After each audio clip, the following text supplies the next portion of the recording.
All right, guys, welcome to episode 9 of Monsters of the Arena. It's not episode 9, I think we're on session like 18. I think this is like the ninth recorded episode. Anybody know? Yeah. Yeah, we've done quite a lot of sessions at this point, so everyone's kind of settled in. This week, Galahad will be absent due to educational stuff, and Flame will be absent due to things. So, we'll have to work it out another way. But yeah, we are starting off in the. Let me see if I can load up the map without blowing up this laptop. I'm doing this remotely right now, so I'm hoping it won't cause me any problems. I got a decent laptop, but I've never used it to stream and do shit like that, so we'll see. For everyone who's watching on YouTube right now, let us know if there's any sound issues or if you guys are having a hard time hearing, or if somebody is too low compared to somebody else. That'll help me out a lot. It looks like it's running pretty smoothly. Sumi's still loading in. Jorson, are you joining tabletop?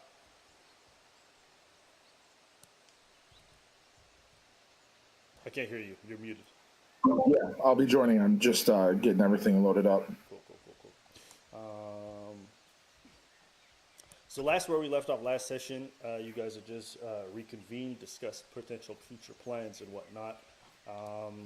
A couple of you guys sent me requests for items you guys want to purchase, so I'll let you guys know how much it costs in your inbox already. So that should cover that.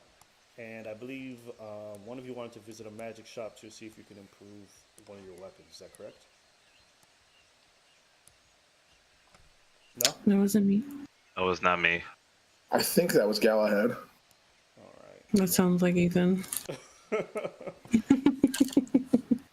Okay. All right. Well, listen. We'll go through the process of visiting the magic shop. We'll see what they got, and then we'll go from there. Sound good? Yeah, I also said that I wanted to look at healing potions. Yep. Did you send me how many you wanted and whatnot? Because I feel like with healing potions, I can just give you pricing. Unless you want to go and haggle. No, I don't need to haggle. You could just send me pricing. Here, I'll just send you what I put in the chat and throw it into your DM. All right. I think the problem is that Jorson's not using headphones, and so we can hear you talk and then also hear it in his mic. Sorry, you're muted. You're not speaking. Oh, he's fixing it. Cool. So yeah, let me just send you the pricing for that, and then we'll just do that before we start the session.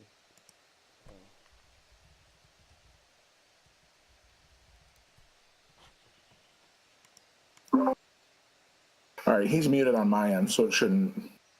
Okay, cool. That works a lot better. Yeah. Excellent.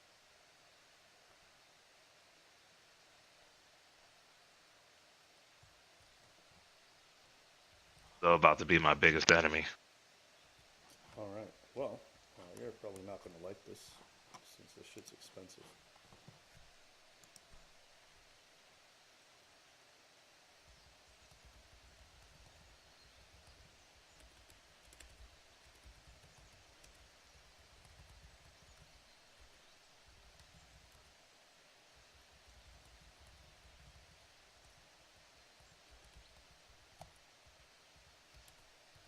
All right, so that's handled.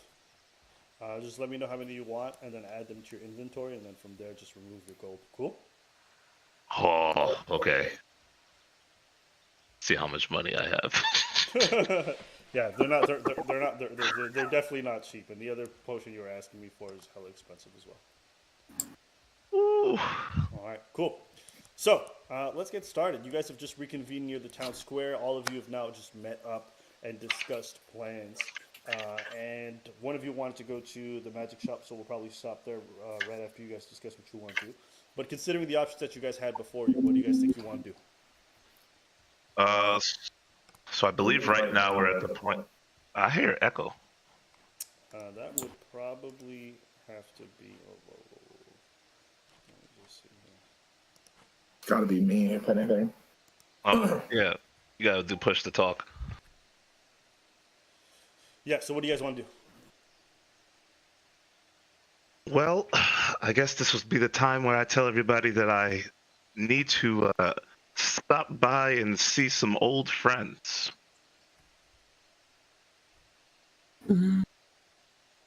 I want to. I just feel weird because like so many people are missing, and like whatever you guys feel is best to do, I'll do.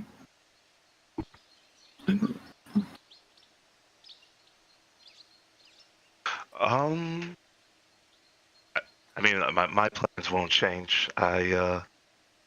If we don't have the entire group, this would be a great opportunity for. Sorry, your mic's getting chopped. I couldn't hear what you just said. Oh, I said this would be a great time for me to stop by and say hello to my teacher, my sensei, my master. If you have the time. I think I want to go with Azura to meet her master. I need to go to the temple. There are some things that I would like to review. Okay. Do you guys want to go do stuff together and then go off separately, or how do you guys want to set this up? We can wait for Jorzen. How long is it going to take? I'm not certain. I want to see if there's anything that I can find in relevance for rituals that involve children as such, as well as study, you know, who. Ah, yes. Well, how about we see what my master wants, and then we can split apart from there if needed? Okay. Oh yeah, and afterwards I would like to kind of find out what happened to Reyes, so that sounds good. Yes, I would like to see what happened to Reyes too. He did save my life after all. I feel indebted to the man. Slightly. I will go with you to your masters as well. Okay. And then I pull out the information that what's his name gave me. I actually have his information. Larry. Yes. So I pull out the information that Larry gave me regarding the location, and then we start heading over there. Okay. So just to be clear, you guys want to head off to go see Larry. Who's going to the temple? You guys going there now or no? The temple's in town, so we were just going to do that afterwards. Isn't the meeting place also in town? It's right on the outskirts. It's more so in the forest surrounding the town. Oh. Then we should probably research first. Just do like a quick research for like an hour or two. We can try and help you out. Okay. Let me just drop everyone's models on the table over here. Hold on, I need to fix this shit. Oh yeah.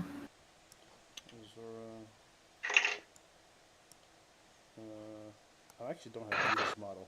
So Vita, you're gonna have to drop your own. Let me just promote you. And then we ended up finding one for, yeah, oh, I didn't save it though. Oh, well, whatever. We'll just have to work out for now. Yeah, I found one for Jorson that kind of fit, but I forgot to. Oh, snap. I can't wait to see that. Yeah, I'll probably get a chance to pull it out before the next battle. Let me make. Oh, where'd I go? You're just over here on the side. All right, made you guys persistent, so it shouldn't be deleted even if I change maps. All right, so you guys are gonna make your way to the temple. To meet his master. Understood. Okay, so wait, what is going on? Did someone leave? Oh yeah, okay, 0 left. Yeah, if you guys can avoid leaving the camps because it fucks it all up when you do. Yeah, I don't know why it's telling me that I did. I didn't even leave chat. It's all good. Oh, you do have a red slash over the video icon. Yeah, Zura, what's going on with you? Let me see if I can make some quick adjustments while I wait for Zura's setup to get fixed. Okay. All right, cool. So you guys make your way towards the temple. You guys are passing through town. It's mid-afternoon at this point, and even though you Vita, as well as the other two, were exhausted from the long travels within the Gonwood, you guys managed to get there and still have enough energy to, if you will, go through town today. So as you guys are making your way towards the temple, you guys come in front of a regular looking building. It doesn't even look like a place of worship, except for one of the symbols above the front door that kind of indicates some kind of religious symbol. Jorson, could you roll me a religion check?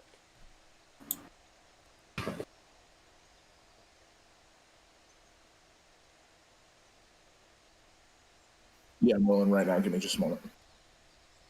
Oh, you're not in. You're not in the game. Yeah, tabletop's updating, and apparently the update's taking forever. So I'm just rolling in D&D Beyond.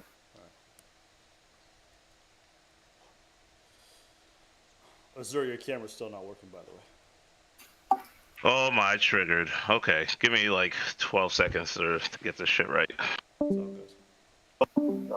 I rolled a 21 for religion, by the way. Okay. All right. Cool.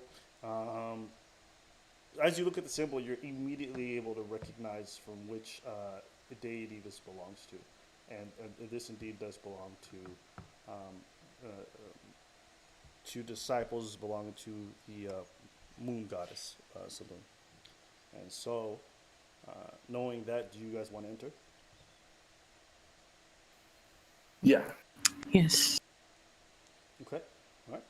So as you guys walk inside, you see a few pews, you see a few spots where people can sit, and then towards the front end, you see a small altar. So clearly, this is just a place of worship. And behind that, you see bookshelves. Not too many of them, but a few. But no one seems to be inside as you guys enter. Mm,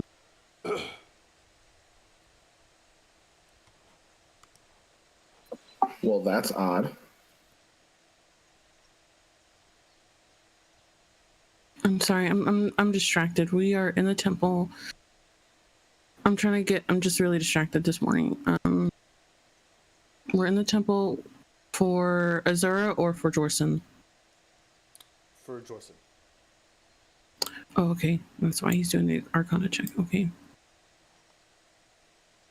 Yeah, I'll take a look around. And is the temple like an abbey or?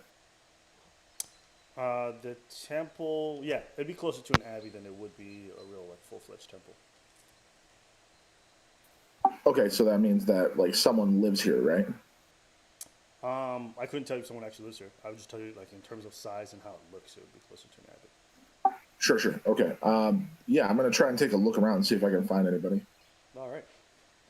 And as you guys begin kind of zoom around, look around you, notice that the place is fairly well maintained. From what you could tell, there doesn't seem to be too much dust, meaning like it's swept up. It's not like it's an abandoned spot.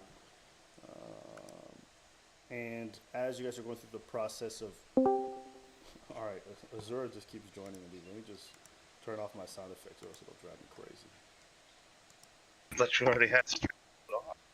No, I don't have it turned off on my desktop. It was actually that shit triggers me so much whenever people join and leave, and I get a sound effect like I can't just say. Yeah, that's my bad. All right, listen, your camera doesn't work. Yeah, it looks like it doesn't work, bro. So you know it's fine. Just forget using your cam today. Yeah, I guess so. That's so strange. It was literally working earlier. I don't know why it died. That's all good. All right, cool. So as you guys continue looking around and just observing the space around you, the space looks well maintained, cleaned regularly. And from everything you guys can tell, just looking at the space itself, people have been here regularly over the past few weeks. As you guys make your way toward the back area, towards where the place of worship is, you notice two doors on both sides, one on the left side, one on the right side, both closed. And you see in front of you kind of like a semicircle, which houses where the bookshelves are. I'd like to go inspect the bookshelves, please. All right. Just a moment over here. So just as you're about to walk up towards the bookshelves, Oh, Lord. right behind you guys hear the door open. And as the door opens, let me just do this. As the door opens, you notice come in a tall-looking, bird-headed man. The person's donning. Dan, could you describe the character? Yeah. I'm more or less like an anthropomorphized bird. You see me in some dark robes with some golden linings. I have a hilt of a sword at my hip, a shield on the back, and I basically look more or less like an owl. Kind of humanoid, height, form, physique, everything. All right. And so as he pops forward, um, what do you guys do? I turn around and say, "Who are you?" Yes, Oh. you seem very intriguing. Hello. You seem quite intriguing as well. My name is Torok. It's great to meet you. How can I help you today? Our friend Jorson had some business here, I believe. Yes, we were Okay. wondering if you knew anything about rituals involving young people, children. Poison? That is quite the conundrum. There are some more nefarious rituals that I've heard of, but nothing really pops to mind. Why? This is more of a place of worship, of celebrating life, not ending it, so... As that's happening, in from the other room, you see the door open, and a human clad in priest-like robes walks in, kind of scratching his ass and kind of just yawning at the same time, and sees everyone. And he stumbles and says, "Oh, my, we have so many guests today." And you notice a fairly elderly man, but still in decent shape. Hello, sir. We're here inquiring about some possibly missing children. Oh. I'm sorry. Okay. What's wrong? I don't know. I'm just so jumbled this morning, and then my character does not know what you guys are talking about. Yeah, I mean, this is all Jorzen. Yeah. We're here looking for clues as to a possible ritual, not necessarily expecting that you will know what we are speaking of, but we are looking for material that you might have on gods of old and rituals of old, possibly scrolls or anything written. Ah, yes. We're here to inquire about gods and rituals of sorts. I used to double up as an adventurer before I went working for this place that didn't make me enough money. Did you take an arrow to the knee? I've taken many blows to many parts of my body, but I wouldn't say that I take an arrow to the knee. And as he steps forward and he walks past you, Zura, you realize just how big and strong the man's in stature. Despite him being a fairly meek-sounding individual, you could tell that underneath those robes is a rather extremely strong individual. And as he walks past, he says, "If you're asking me about the rituals involving human children, well, let me take a look." And he starts sifting through books on the shelves, looking through things. He says, "By the way, for what reason are you guys looking for this?"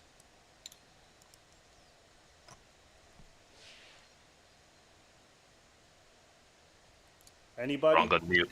Yeah, we've come across a few incidents where strange beasts have been kidnapping children. The first encounter we saw was a group of rat folk living under a city. Technology more advanced than most things that we've seen. And then the second time was a group of large beasts, ogres or something of the sort. Also known to destroyed an entire area, this entire encampment of humans, but still kidnapped one of the children, kept them alive the entire time. So naturally, our curiosity grew, and we decided to investigate whether there might be some underlying causes. Interesting. That is quite concerning. Even if beast people go into these types of rituals, that is quite concerning. Yes, yes. I'm inclined to agree. Normally, things dealing with sacrifices or people being used in this manner, generally, this is a form of necromancy.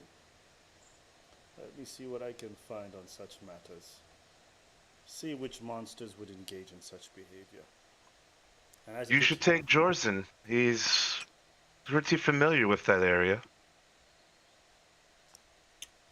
am indeed. I can offer whatever assistance that I'm able. okay.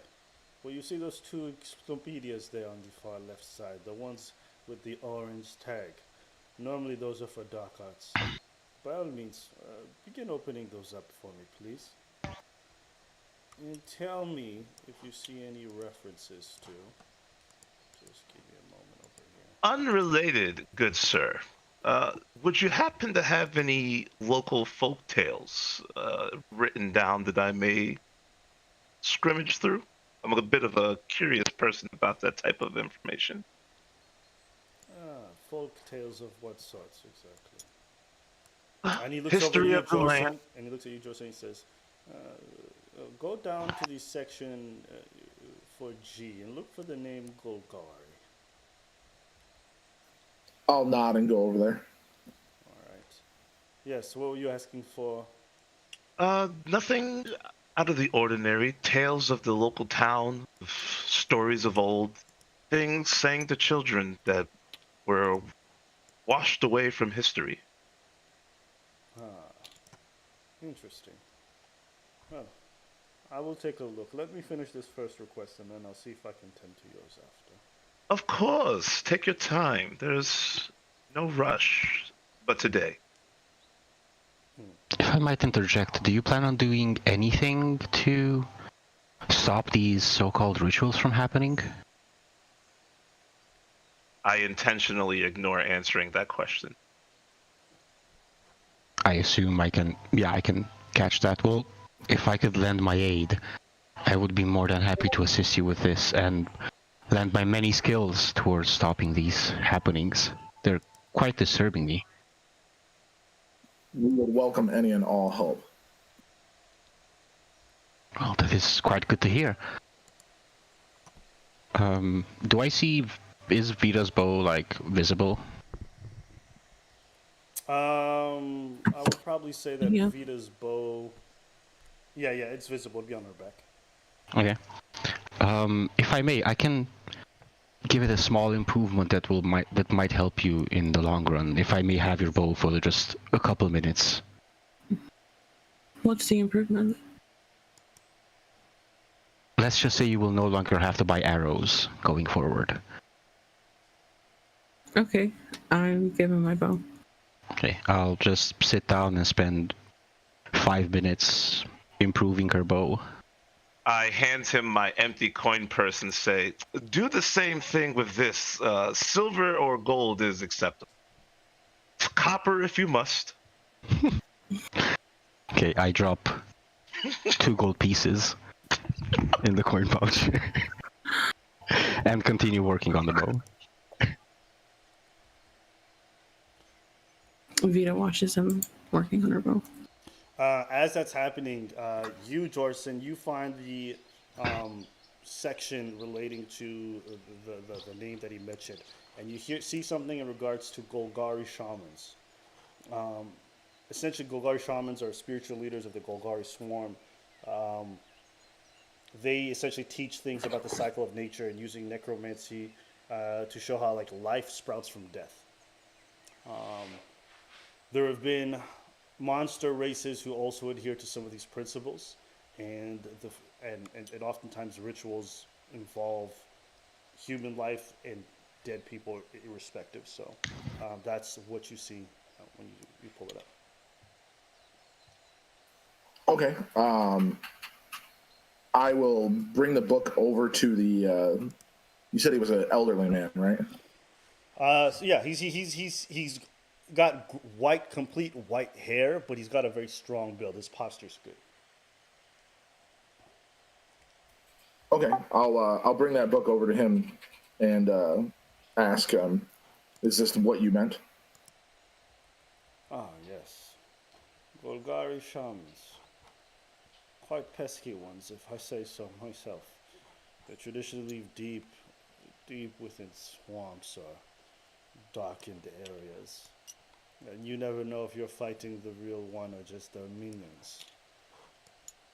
Generally, they stay far away from cities, picking off people stupid enough to go into the woods. I'll like parse through the book looking for like a description of what they typically look like. Yes, yes. Unfortunately, in regards to the looks, it varies. The Golgari state was not very picky about who it accepted, so everyone from any race was allowed in. Is there anything that separates them or identifies them as Golgari shaman? Like emblems, attire, tattoos, markings? Ah, it's a good question. Generally, they're not too much for tradition when it comes to attire or symbols. They're more so concerned with messaging and passing that down. I could not tell you how to find one unless you catch them in the act. So they're more of an organization. Yeah, you would compare them more to a movement.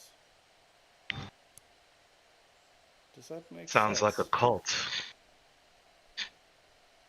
Yes, one could certainly say such a thing.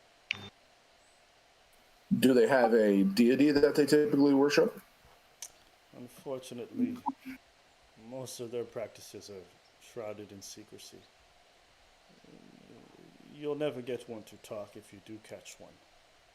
But it appears that they are gathering their magic from somewhere.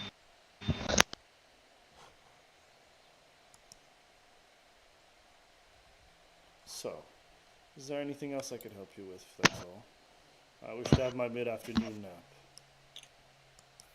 Yes, there is one more thing. Have you ever heard of a goddess of darkness and manipulation? Wait, hold on. Well, Are we supposed to? Are you allowed to talk about that? I mean, he's talking about it, so we'll just go forward with that. All I right. mean, there's Shar, and I kind of frown a bit. All right, and as soon as that happens, the monk kind of stares at you, Torok, and he says, "Ah, you've come here to speak about her." And he kind of looks at you a bit more of a stern look, as stern as the old man who's relaxed can look at you with. And he says, hmm "Generally, we don't speak of such people in this household." My apologies. They asked. You know how I am. Why do you ask about her? I believe that I may have encountered something of hers. No. I have been touched by darkness. It leaves a stain on my soul.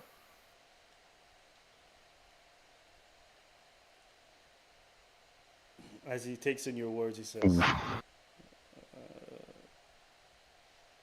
"Touched how?"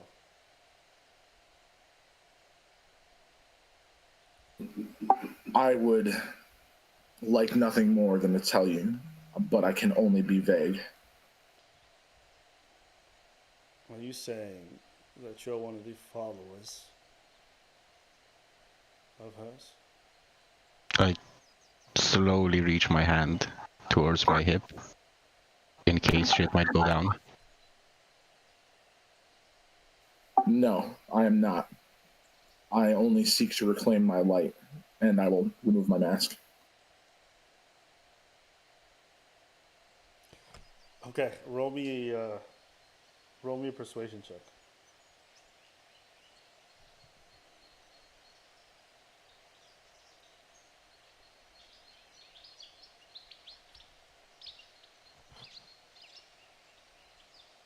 A 14.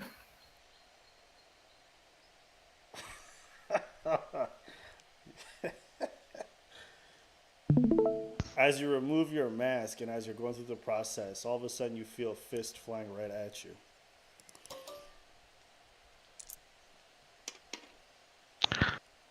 All right. Luckily enough, your reflexes kick in just in time, and you feel like a jolt of energy just coming from your neck area. And you sense the danger coming. You dodge out of the way. All right, I wasn't expecting this at all. Everybody, roll me initiative. I wanted to interject as I saw the fist flying. I wanted to step in. Well, you guys can still try to say stuff. And Oh, yeah, try to- okay. but yeah, everyone roll me initiative. As the man before you kind of just goes in for a punch and he misses on the first swing, all of a sudden he kind of takes a battle stance. Dank has my arrow, my Your bow. crossbow. Yeah. He still has it. Oh, fuck. I have 2 rapiers. It's all good. Why All right. would you go around telling people that? Like, Ooh. All right. Let me pull this up. I did not see any of this coming, so this is gonna change stuff a little bit. All right. Yeah, it should be fine. All right. Oh man. Wow. Okay. All right. Let me just pull up a battle map. Let me pull up battle music. Yeah, you're gonna get your bow back. It's not gonna be done. Like the second this goes down, I'm gonna throw the bow to you. Cause you meet a man for 4 minutes, and you like, yo, by the way, this dark lady was probably a servant of evil? Yeah, I spoke with her. We like her. This little man. Okay. I never expected. I like. All right. All right. I got a battle map. Just give me a second. I just didn't. I wasn't prepped for this one, so you'll have to forgive me. I wasn't prepped for this shit either. I wasn't prepped for it either. I'm trying to get help removing a fucking curse from me.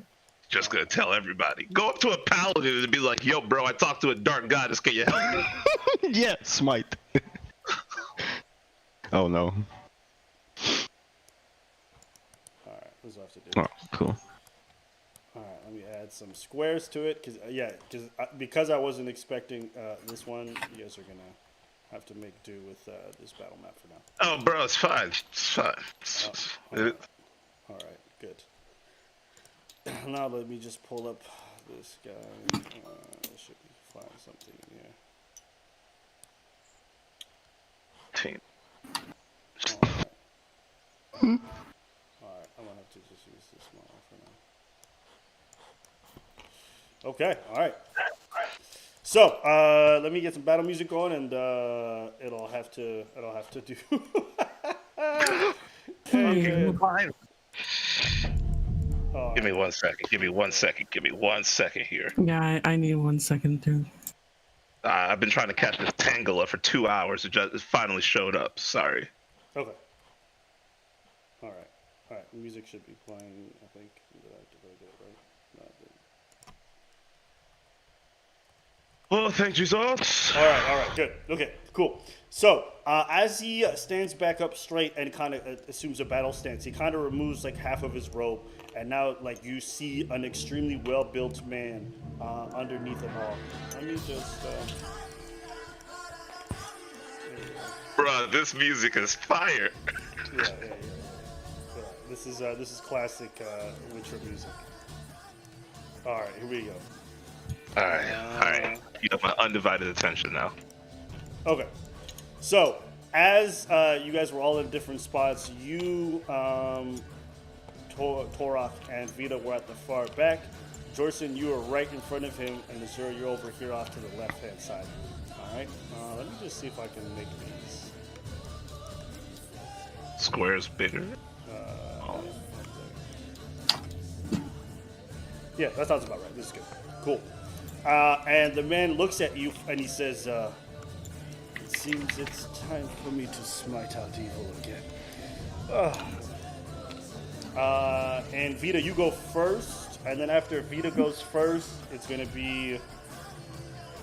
let me see what everyone rolled. I never rolled. I'm gonna roll right now. Oh, I rolled a 19. I'm going first. Yeah, I rolled a. I rolled a 21. I'm going first. You can take a break. All right. No, that wasn't even plus my modifier. Yeah. What's your modifier? With +5, that's 24. Okay, whatever. All right. So Vita goes first. What did you get, Dink? Tora? 16 16. with the modifier. All Yep. right, cool. So it's going to be Vita, and then you afterwards, Azura, and then from there it's going to go the enemy, and then it's going to go Tora, and then it's going to go you, Jorson. All right. So, Vita, what do you want to do? You're both still being worked on, and this is kind of what popped up. Vita wants to. She goes to the man and she says, "Please, sir, we're not evil. We just want to talk to you. We're not here to fight you." But she does get into. She gets ready with her rapiers, and that's my turn. I really don't want to fight this guy. All right. She just tries to talk to him first because this is a misunderstanding. Okay, all right, and then it's up to you. It's your turn now. Azure, what do you want to do? Am I allowed? So with command spells, do command spells have to be physical actions, or can it also be like calm down or listen? You can certainly try. All right, I am going to invoke Mantle of Majesty. Okay. What does that do? I'm gonna cloak myself in a fey magic that makes others want to serve me, and as a bonus action, I'm gonna cast command, and I'm gonna cast command on the old guy and say, "Calm down, friend." Okay, and do you have to roll something? It doesn't actually say that. Command definitely has a roll for it. Command's a save, I think, on his end. Okay, what kind of I save? think it's a wisdom save. Wisdom save. Okay, all right, cool. And if it's gonna match any of my other saves, it's a save of 16. Okay, all right. Thankfully, it's wisdom. Roll that one, baby. 16? Yeah, so you got a 16. Yeah, that matches it. So he He succeeds. resists. So as you clasp your hands together and mutter words that kind of get whispered into his ear, he kind of steels himself, and you see his muscles flex, and he's able to resist your spell. Okay, that was my bonus action. For my main action, I'm going to take out a piece of incense and wave it into the air majestically to cause waves and cast Hypnotic Pattern. That's Okay, another cool. wisdom saving Wait, throw. what's a bonus action? How does it work as a My bonus action was the command spell? Yes, it was the Mantle of Majesty. I can use it as a bonus action. Okay, all right, cool. I'll trust you. So you want to use hypnotic spell? What is that? Hypnotic Pattern. So it's a wisdom savings throw of 16. If he fails, he's charmed. All right. Yeah, he succeeds on the second one. My God, Jesus Christ. Does he have advantage on wisdom saves? Yeah, it gets magic, yeah.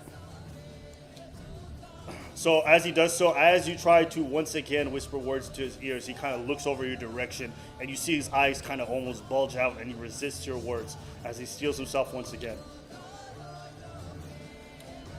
All right, well, I'm going to move.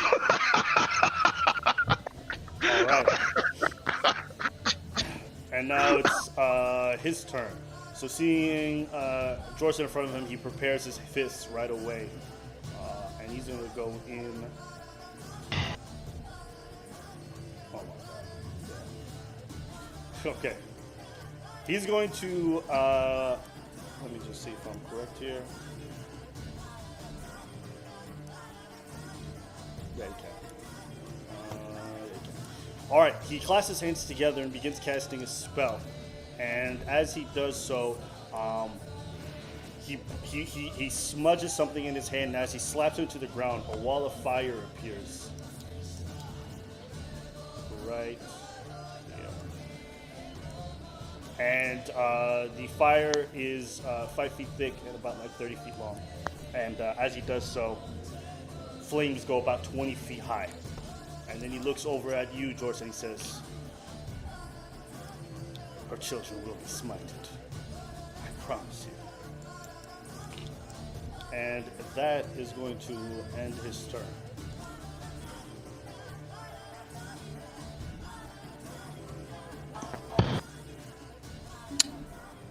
Okay, this is my turn. Yeah, fuck it. I'm gonna walk through the wall of flame, right behind Jorson. Okay, you're gonna have to make a dex. Yeah, dex save, right? Oh no. It's actually not a save. You automatically just take it. So Okay, it's, sure. 5d8.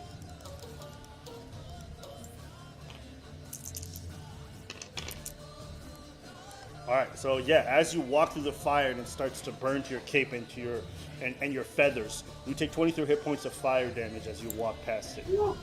Okay, and as I get there, I pull out my Moon Touch sword, which is now glowing with moonlight, and I tell him, in the name of Saloon, stop this heresy.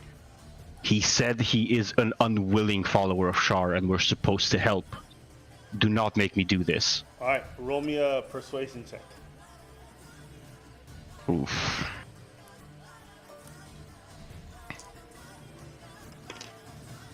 $13. As he hears your words, he replies, "Do not trust evil, and do not trust her words. The only people who can bear her mark are those who choose so willingly."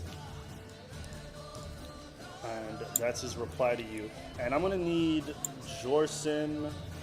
Actually, not Jorson. You, Azur, to roll me a dex save.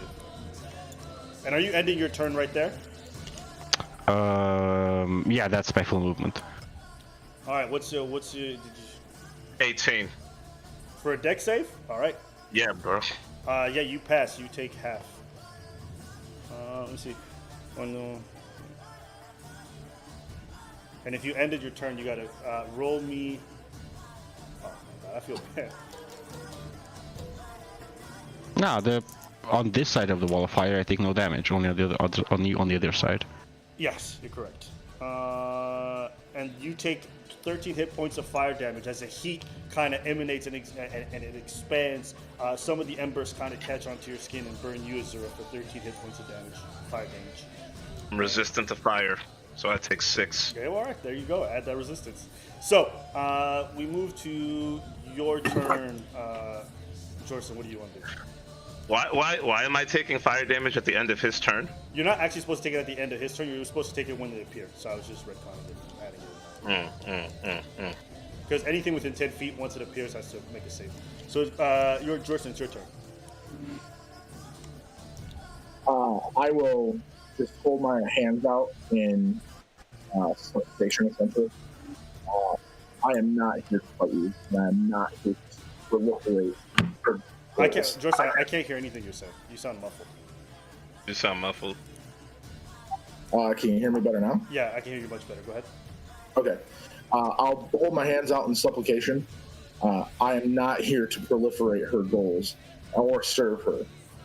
I was forced into this position. My path is the one of the light. I am an Asimar. I do not seek any sort of dark retribution from her. All right, roll me a persuasion check.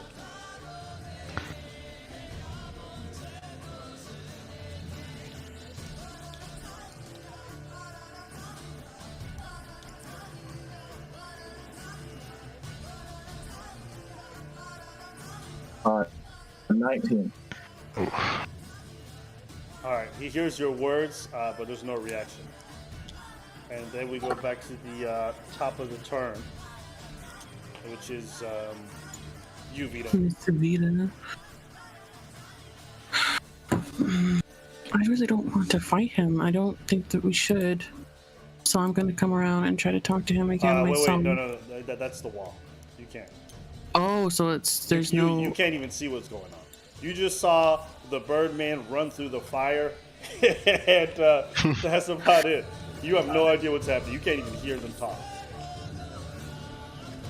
Damn. Okay, I'm gonna run through the fire as well. Okay. She's nosy.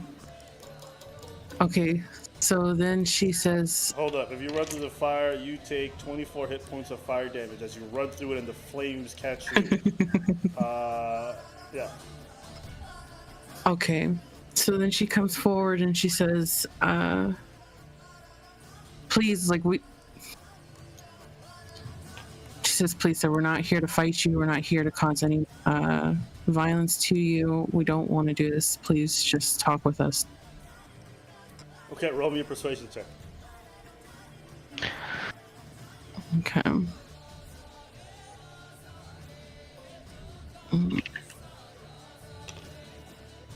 Oh my. Oof. It's almost like the fire drowned out your voice and you couldn't even hear you speak. And there's zero reaction from him at that point. And now we go to you, Azura. What do you want to do? Is there something you want to do with your bonus action view? No. Okay. Azura, you're up. So this fire, is it covering, if I moved here, You can would I make be it. You can make it around this corner, yes. Okay, I'm not going to go anywhere there. I'm going to go here so I can actually see these people. Jesus Okay. Christ. I'm going to cast Vicious Mockery at the guy by saying, listen, you senile old fool. We mean no harm. Has you send psychic damage his way. What's the Hell save? yeah, bruh. What's the save? It's a 16. 16? Alright, he fails. And so how do I roll for damage? Hell yeah. He has disadvantage on his next attack, too. He Yeah. takes 4 damage. Alright, and just as the words kind of pierce him, you can kind of feel like blood slowly dripping from his ear as your words kind of echo through his head. And then it goes back to his turn.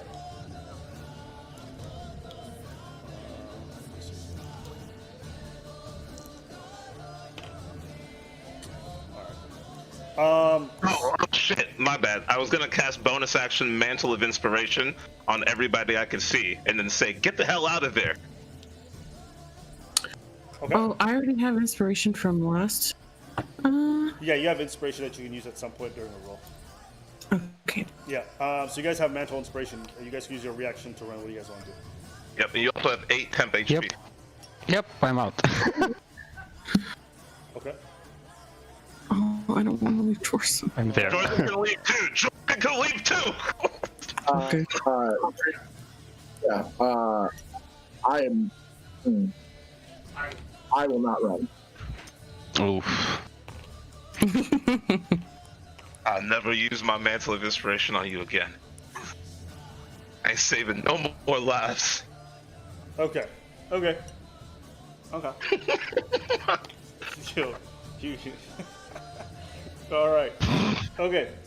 So, with that, add the 10 HP bonus that you guys are all supposed to get, and also because you ended your turn within 10 feet of the firewall, that's you, Azura, and you're on the wrong side. And you take half of this, whatever this is. So yeah, you take 11 hit points of fire damage as the embers 5. keep burning. No, 11. I'm resistant to fire. Exactly. Yeah. So you would take half. There's no What? there's no deck save. There's no deck save when you end your turn. It's only on the first roll is a deck save for dog. Man, what the fuck out of here. Alright, whatever, fine. Okay. Hey. All right. And so, Joyson, roll me one more persuasion check. I do so with advantage. Alright, I'll roll right now. Jorson can't hear you. Yeah. Take that Pashmina away from the microphone. Are you rolling in D&D Beyond? Yeah.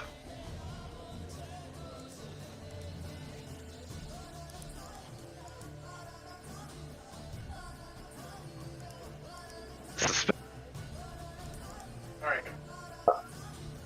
Guys didn't let me. Yeah. Alright, I saw 17. You I hear saw me? 17. Okay. Yeah. And Alright, Joseph, I roll. I saw 17. Okay, so just as everyone starts running, Jorson, you maintain your stance and a non-aggressive stance. And as he grabs his fist and he swings it towards your face, you do not move. And just as it comes within an inch of your face, he stops. And all of a sudden, the fire dissipates.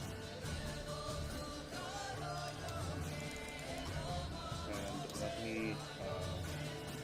that, folks, is going to end this fight. What now? Huh? Shut up! What do you mean? What now? You owe me 17 hit points. That's what's now. You owe me 7 hit points and 2 spell slots. What now? Keep your ass alive. Hey, you're the one who fed away with.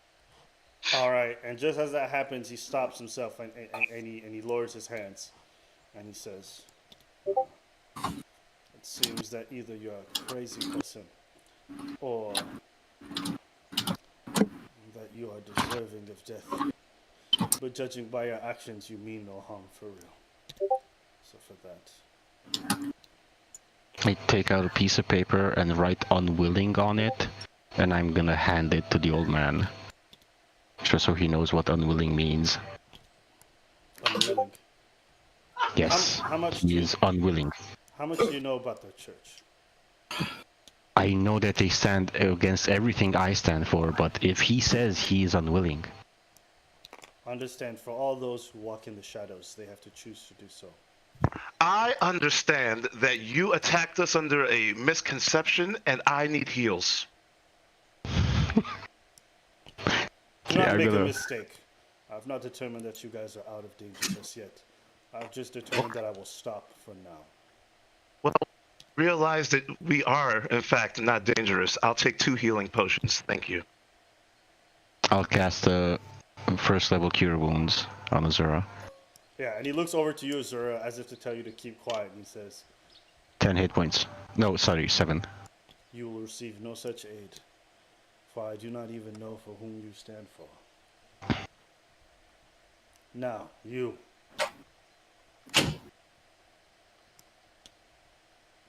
he looks over to you, Jorson, and he says, "Explain everything in detail now.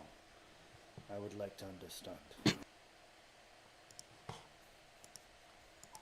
Be careful with my words. I am cursed.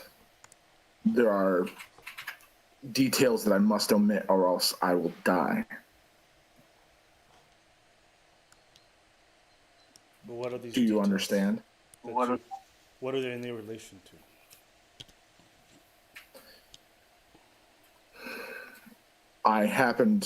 We happened upon a temple deep underneath the city of Tyr. In that temple, we encountered a being. That being, and he'll hold up his hands and make quotations, blessed me. And in receiving the blessing, I was given the choice to either die or receive the blessing. I could not accept death at this point. It is a part of my destiny to help, and I'll motion to all of them. And I must achieve my destiny.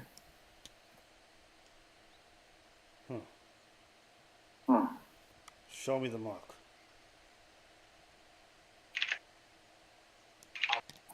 I'll show him. All right. And as you begin to move your robes aside and show him the mark where you initially set, I believe yours was on your neck, correct? Yeah. Yeah. She kissed me on the neck. Yeah. And as you kind of move the robe, Jorson, as you look at it, you notice that the mark has spread quite vastly. And now it's not only on your neck, but the dark viscous veins are all across your lat, as well as your shoulder and the front of your chest on your left side. And as he's looking at the mark, he says, "It appears that you've been consumed."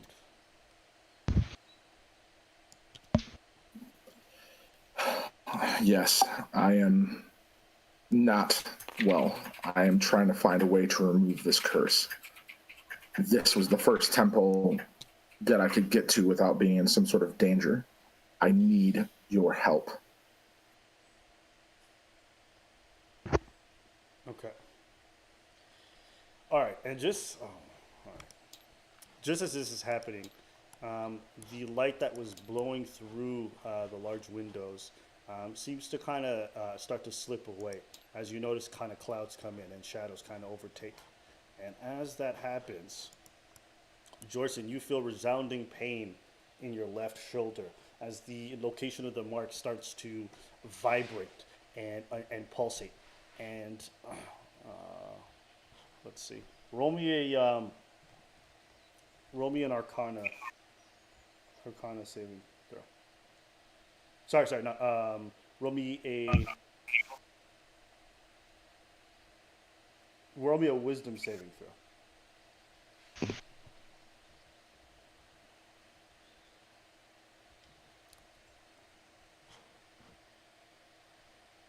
21. Okay. And just as it starts to help make you buckle and it makes you feel like a need to drop to your knees, you're able to resist its effects and almost stand. But just as you do so, the world in front of you goes dark. And let me just do something real quick here.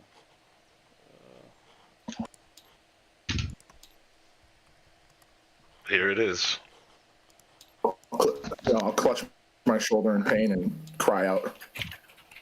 And as you do so, all of a sudden, darkness envelops you. And I could even let me see if I can do something. Let me get spicy with the lighting. You know what I'm saying? Can I do that? No, I don't have time for some reason. Or maybe I can. I just can't. No, it won't let me. Can someone try changing the lighting and making it much darker? That is pretty dark actually. It's fine. Okay. And Jorson, you go back to a very familiar place. You start to hear the sounds of whispers once again. And as that is happening, let me see here.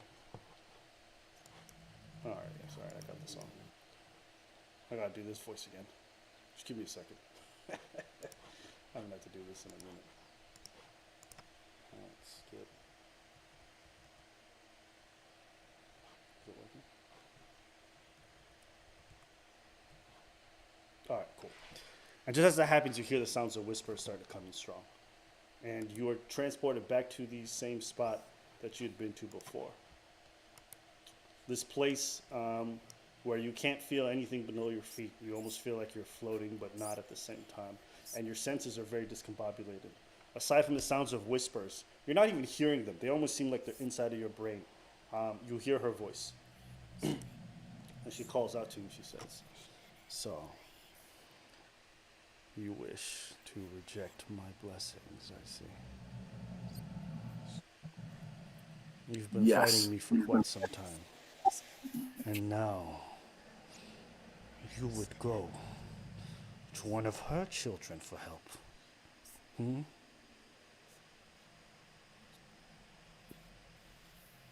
I do not wish to serve you. Who do you think I am? Tell me, what do you know?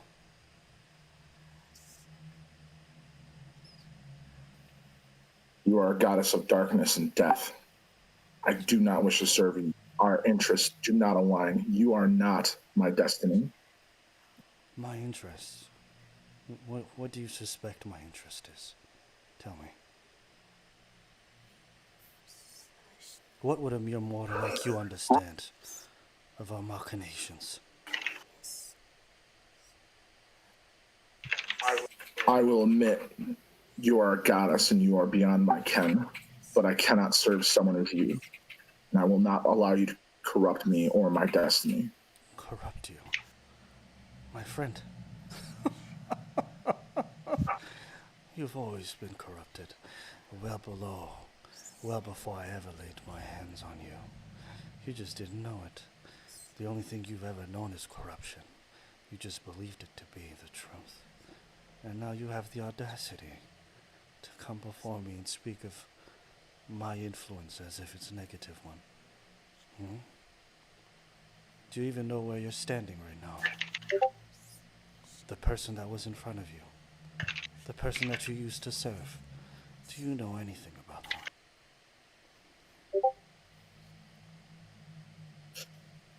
I know that my Deva is one of righteousness. I know that my family is one of light and purity. Yes. This is not what you are. Is that so? What is the name of your mentor?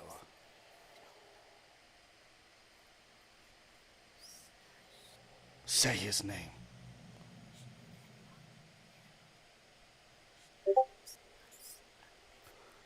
And as you kind of stand there silently, you feel the wound on your neck pulsate. And I said, say his name. You are not. You will not know his name. That is for me and me alone. Yes. Well, you're wondering about missing children, aren't you? You're wondering why all these changes are happening within the area. Well, what if I told you that your master, your mentor, is at the center of all this? Yes? Then I will destroy him. You'll destroy the one who gave you strength and taught you everything, will you? You never thought it odd that he sent you to the place that he sent you. You never found it strange that you have no idea what he's doing, and yet you supposedly serve the good. The irony. They speak of those who embrace death as if we're evil. No, we embrace the natural order of things.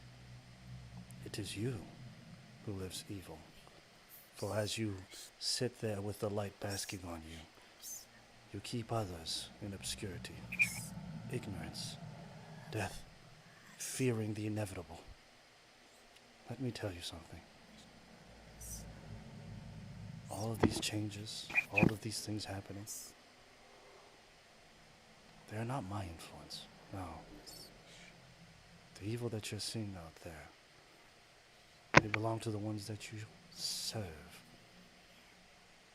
Oh yes, all those lovely children that you've been fretting over this entire time. They were taken by your people. And you have the audacity to speak ill of me. Well, I will not force a gift upon you. I will enjoy watching you realize what kind of evils you've participated in unknowingly. In reality, even though you claim to reject the shadows, you've been living in them for your whole life. So, if you wish to receive that veil of ignorance one more, then I will give it back to you. Is this what you wish for? Say it and we will so. I reject you. All right, and just as that happens, you feel a pulse of energy coursing through. All right, somebody's echoing. All right, I muted you.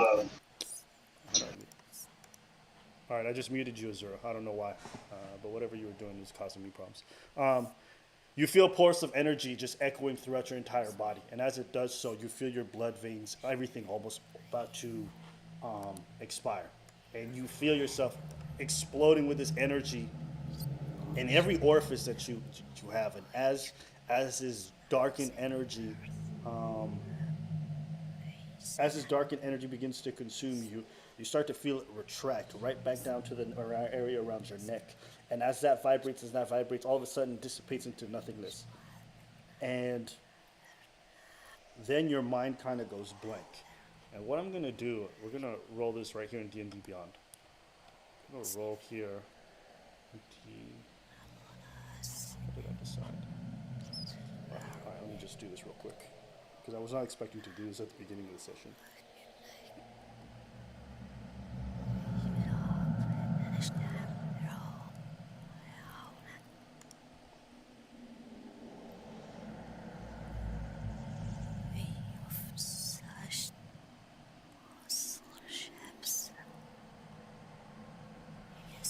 All right, here we go. Let's roll this D20, see what happens.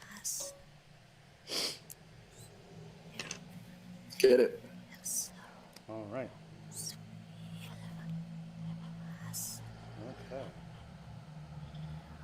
Okay. And as you feel the influence of whatever was dissipating, you begin to open your eyes and you end up right where you were before, which is back in the church. But just as you begin to leave and stop hearing the whispers, you hear her say, go, and let's see what you're going to discover. And as that happens, you end back up in the church, with only a second having passed. But this time,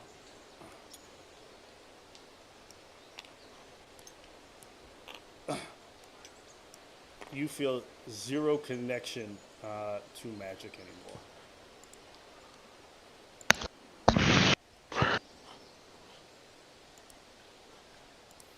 And you end up in front of everyone. Nobody noticed you gone. So he just stood there in place for a second and then. Yeah.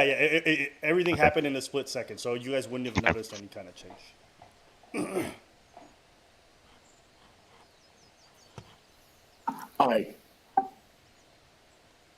I can't feel the magic anymore. I can't feel. She came to me. I rejected her. I just.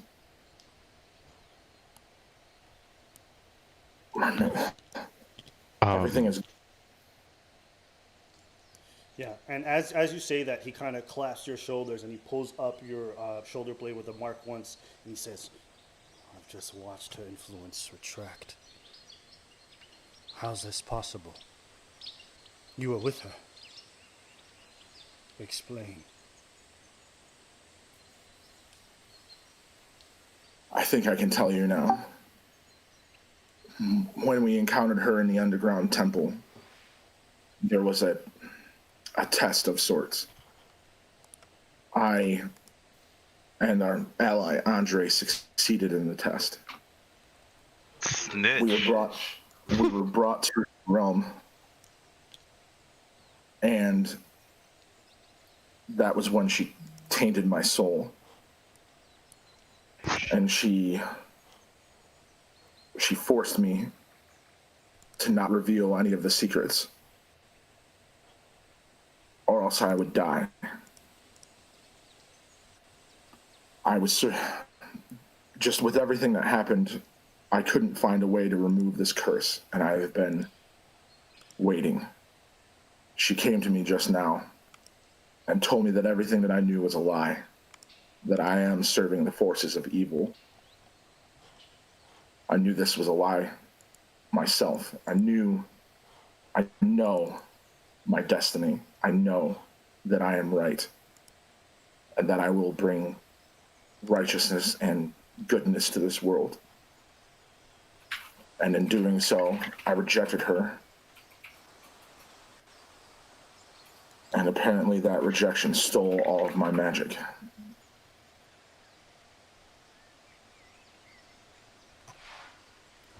Well, you know, my time as an adventurer, I've not seen anything like this.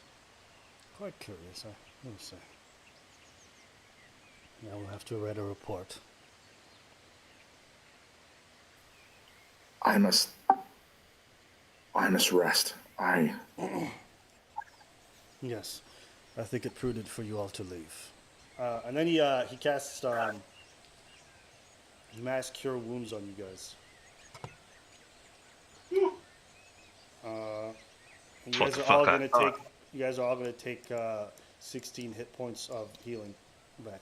And as he finishes clasping his hands together, he says, "No, I'm not sure what kind of adventures you guys are going to go on, but it's best that you leave this place. I will go return. The tales and the lores, the fables. I have no time for such a thing." Cheapskate. I leave. Do I still have access to the library now? The books are still there. He was gone to the back end of the cloister at this point.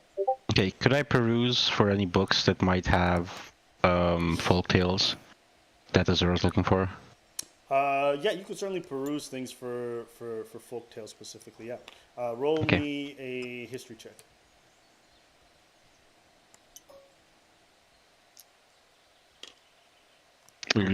No. Yeah. As you look through the books, you find lots of things relating to religion and things like of the sort.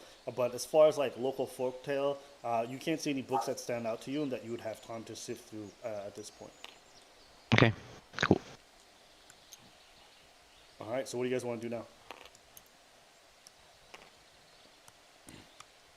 Well, I suggest we leave at this point, just so we don't incur further wrath. Yeah. And just as you guys are having this conversation, you hear giant thunderous footsteps at the far back end, and in comes Andre, and he says, Andre? Oi, friends. It seems I've been passed out for a minute, haven't I?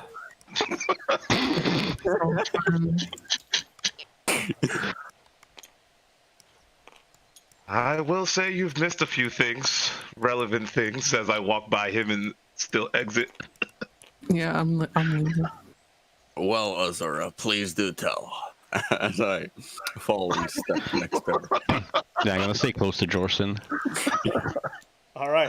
And as the five of you leave towards the exit of the church, where do you guys want to make your way towards? I'm heading towards the destination for where my master said to meet up. Okay. I found Azura.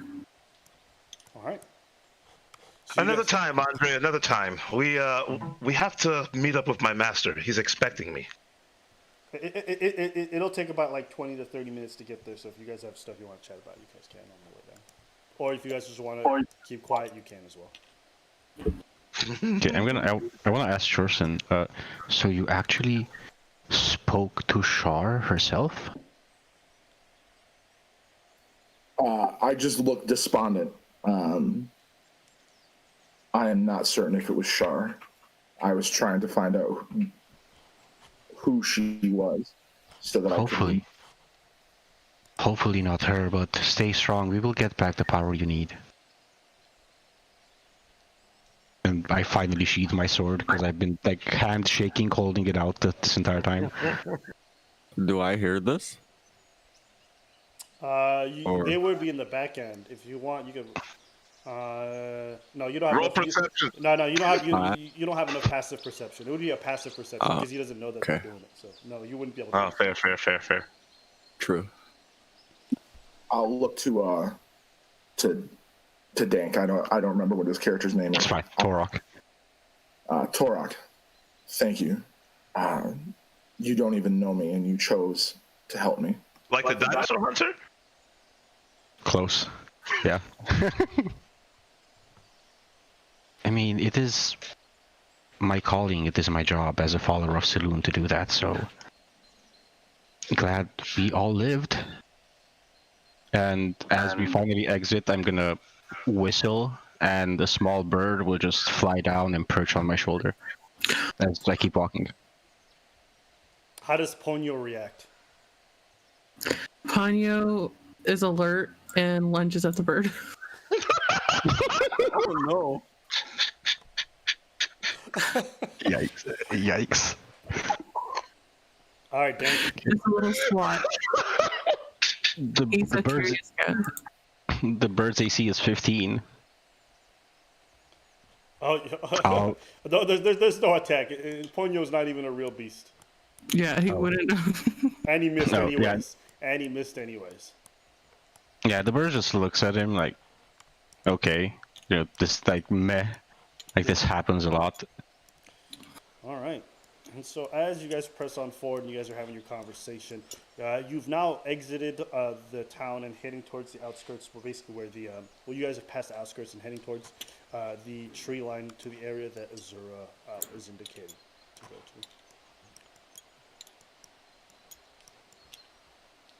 to. As you guys approach the tree line,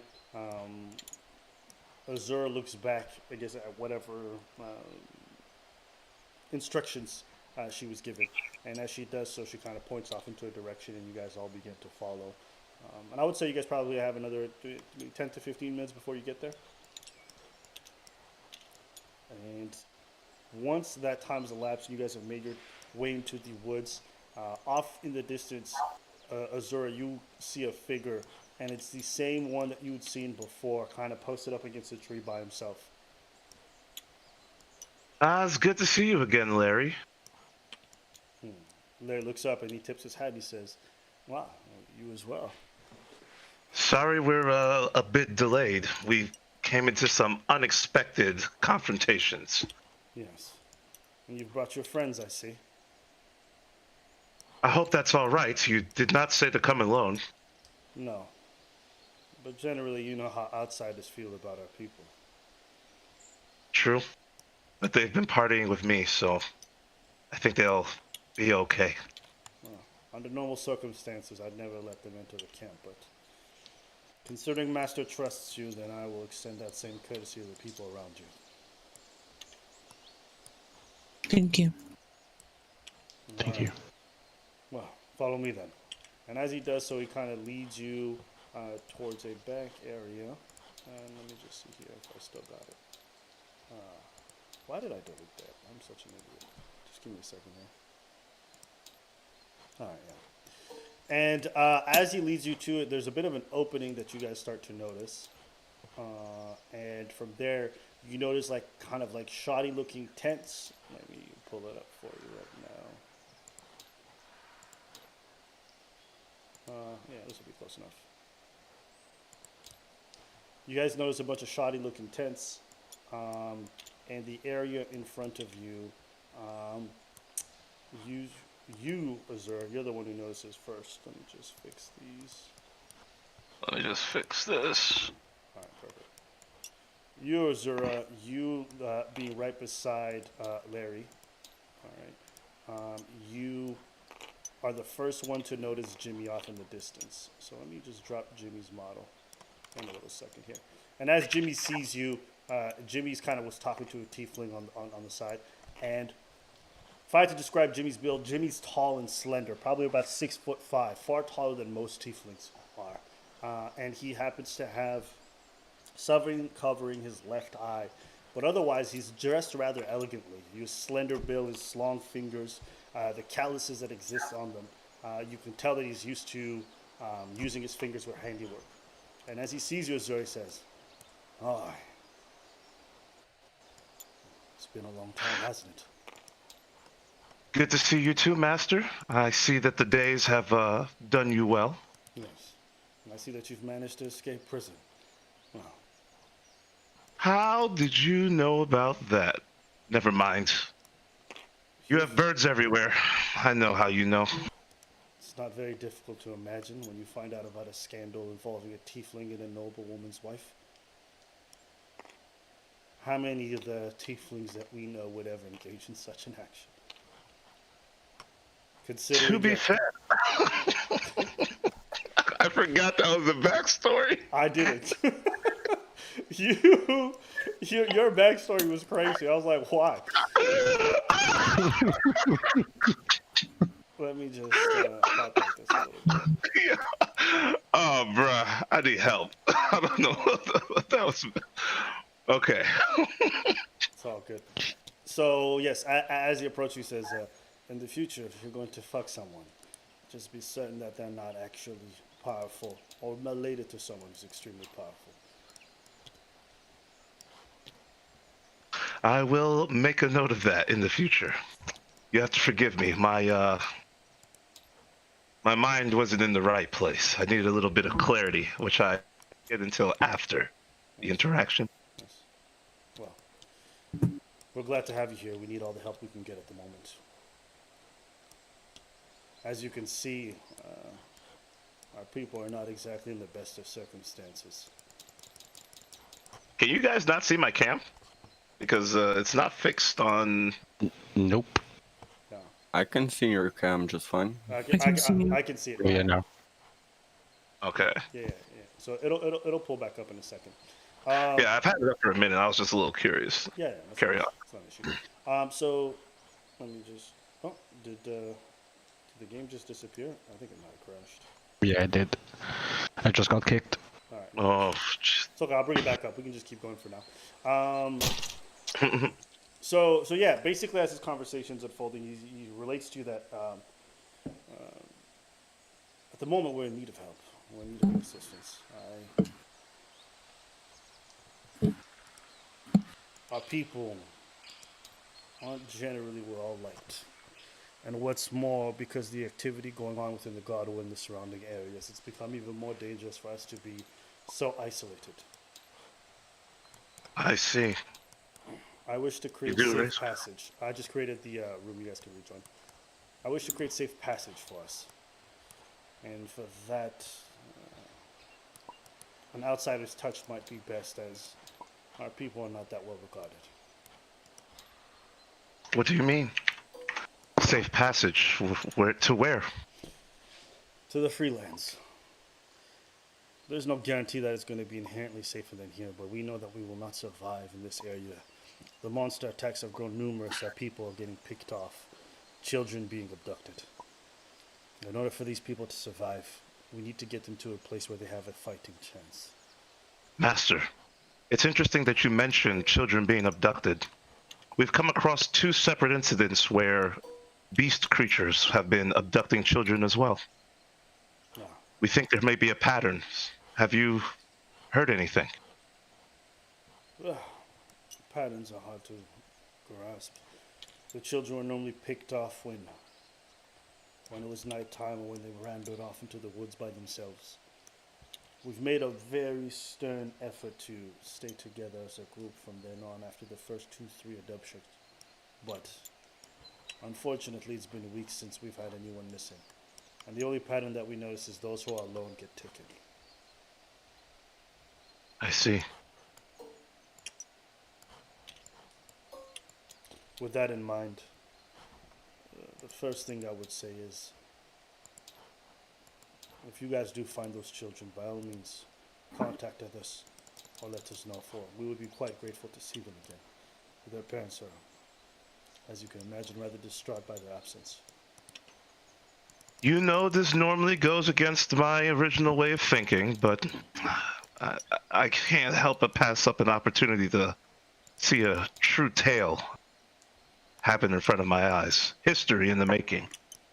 Azura, while you may not care for your people, understand that their well-being benefits you. Without a real state for us, without any form of a city or a governing body, our people will always be discriminated against. If the collective strives, you do as well. Yes, I know. One for all for one. It seems that you have changed to some degree. Well, on to the matter at hand. Yes, you said that an outsider's help. There's a group within the Godwoods who are protecting a ancient elven portal. At the moment, there seems to be some kind of research going on. We're not certain, but the group that was hired to defend the researchers, they will not allow for demon blood to be anywhere near them. They ask for extortionist price to have even access to the portal itself, even though it's not functioning yet. They don't even know how to utilize the technology, but they wouldn't allow us access to the site. We're hoping that you and your group could potentially be mediators and help us get through.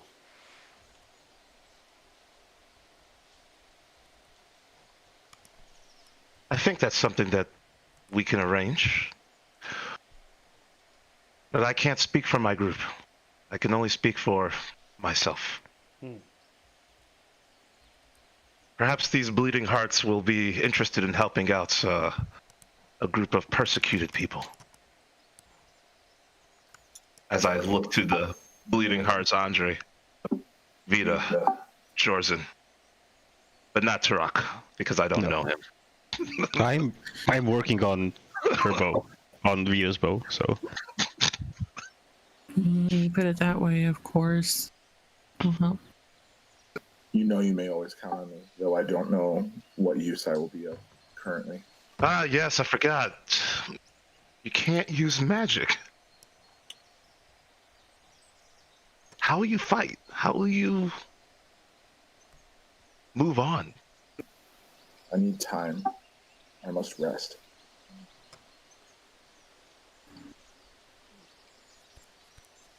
I wish I could say I know your pain and your struggle, but I can still use magic.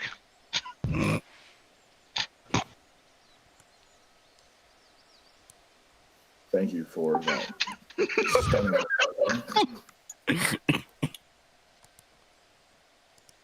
All right. So what do you guys decide? Will you guys help? Uh-huh. I think we have majority. So yeah, I think we'll do it. You say that this is the guards' plains. Isn't that where we're supposed to go as well? Or were we given a different destination. I'm uncertain of what destination you were given, but Oh, sorry, I was talking to the group, not to Jimmy. Okay. Sorry, Master, that wasn't for you.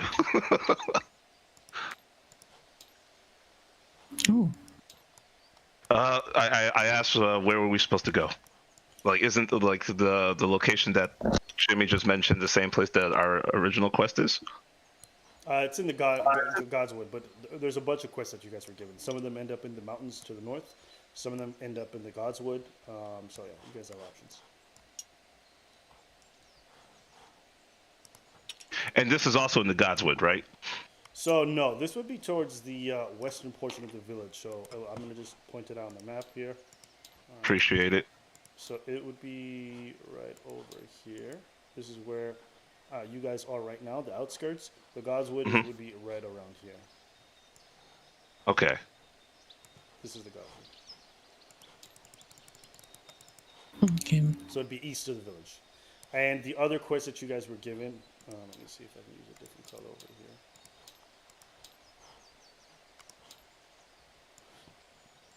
This is the quest in the mountains. This is the quest in the Godswood over here.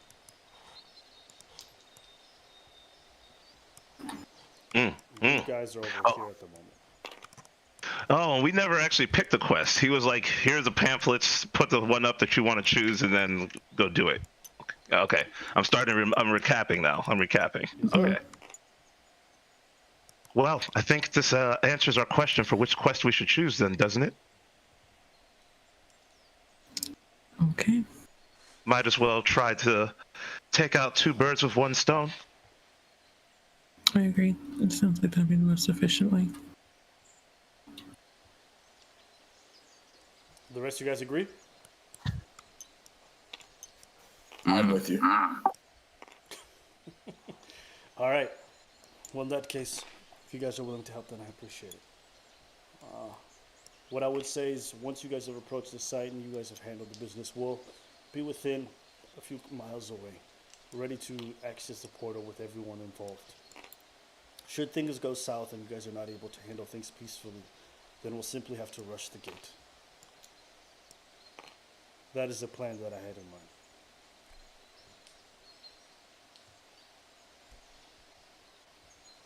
Jeez Christ.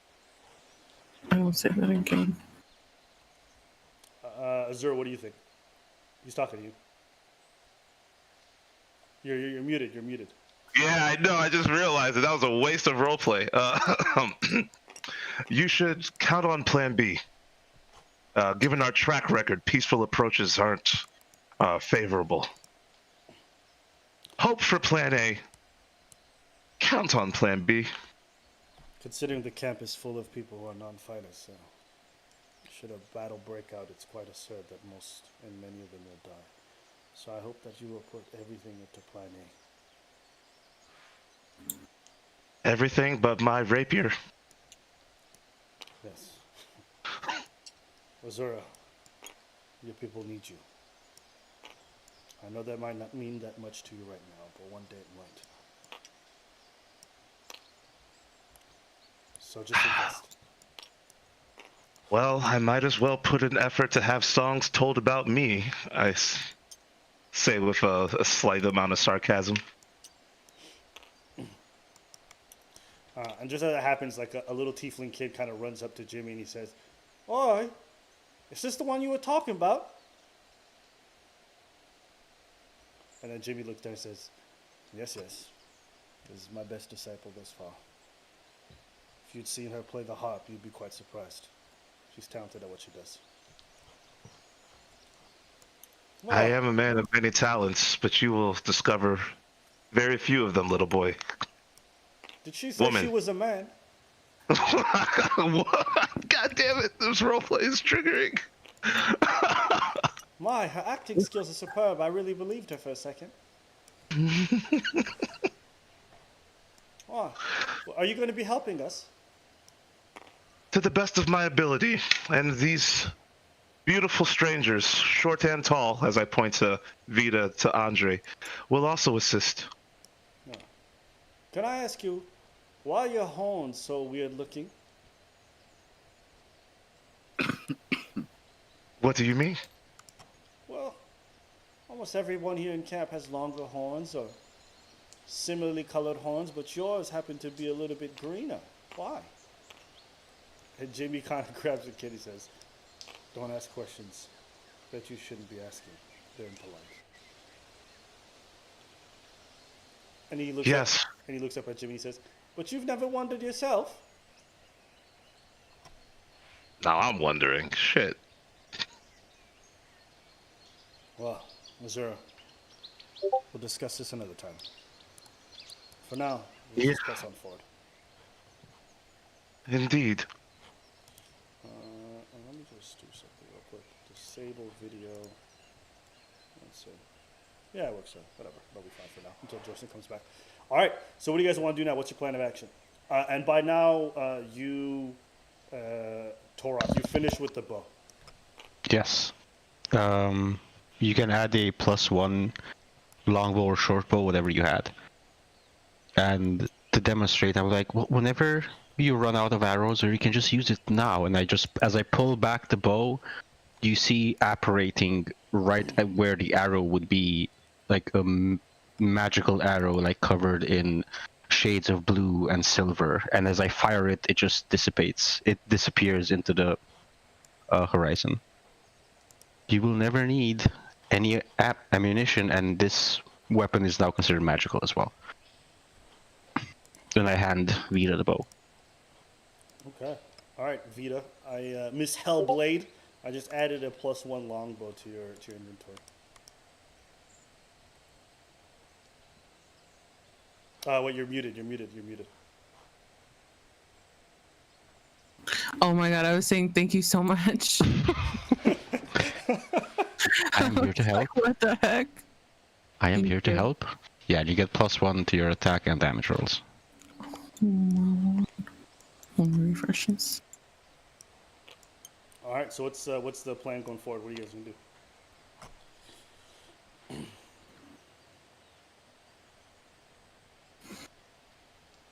I joined via mobile app. Can you hear me? Yeah. We can Yep. hear you. We can hear you. All right, perfect. My next plan is to rest. I cannot stress this enough. I need time. What is the time of day now? Ish. It would probably be after- late afternoon. Okay. Yeah. So like sun would be starting to set. hmm But, So I we think can- it'd be a good idea to rest. Should we rest here or go back in town? To town. I think.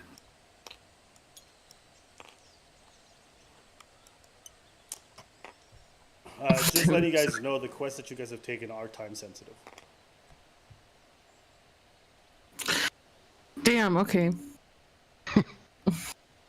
I mean, yeah, there's a missing expedition party. You don't know if they're alive, and then the kidnapped kids. You know what? I'm still a little salty about that. I realized the other day that I had my arm cut off and y'all just went to bed for the night. She's bringing back like something that happened like 10 episodes. But yeah, Bro, I was thinking about that too. I was like, wait, your arm's gone? When did that happen? yeah, she's talking about Tacitus. But but yeah, what do you guys want to do now? So we have to we have to basically pin up the quest. So we have to go back into town, right? Oh well, I mean, I'll just set it up like you guys have done it before you're gone, because you guys would have known to do that. So, what quest do you guys want to jump on? We're gonna do the one that's in the Godwoods. Okay. Is that the exhibition quest? No. Expedition. The expeditions one's off in the mountains. The one that you're talking about is the one at the mine, and that would have been the one involving the kids. Okay. Yeah. We'll do that one. Okay. All right.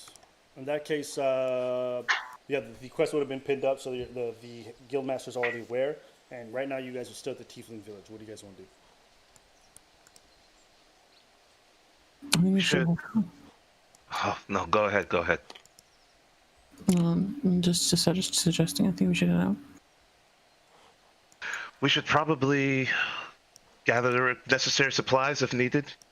For those of you who need rest, try and take a nap, and then we can go on our way. We know the The sun is already setting. We can start making our way to the God's Wood and rest somewhere on the way. At least we'll be closer.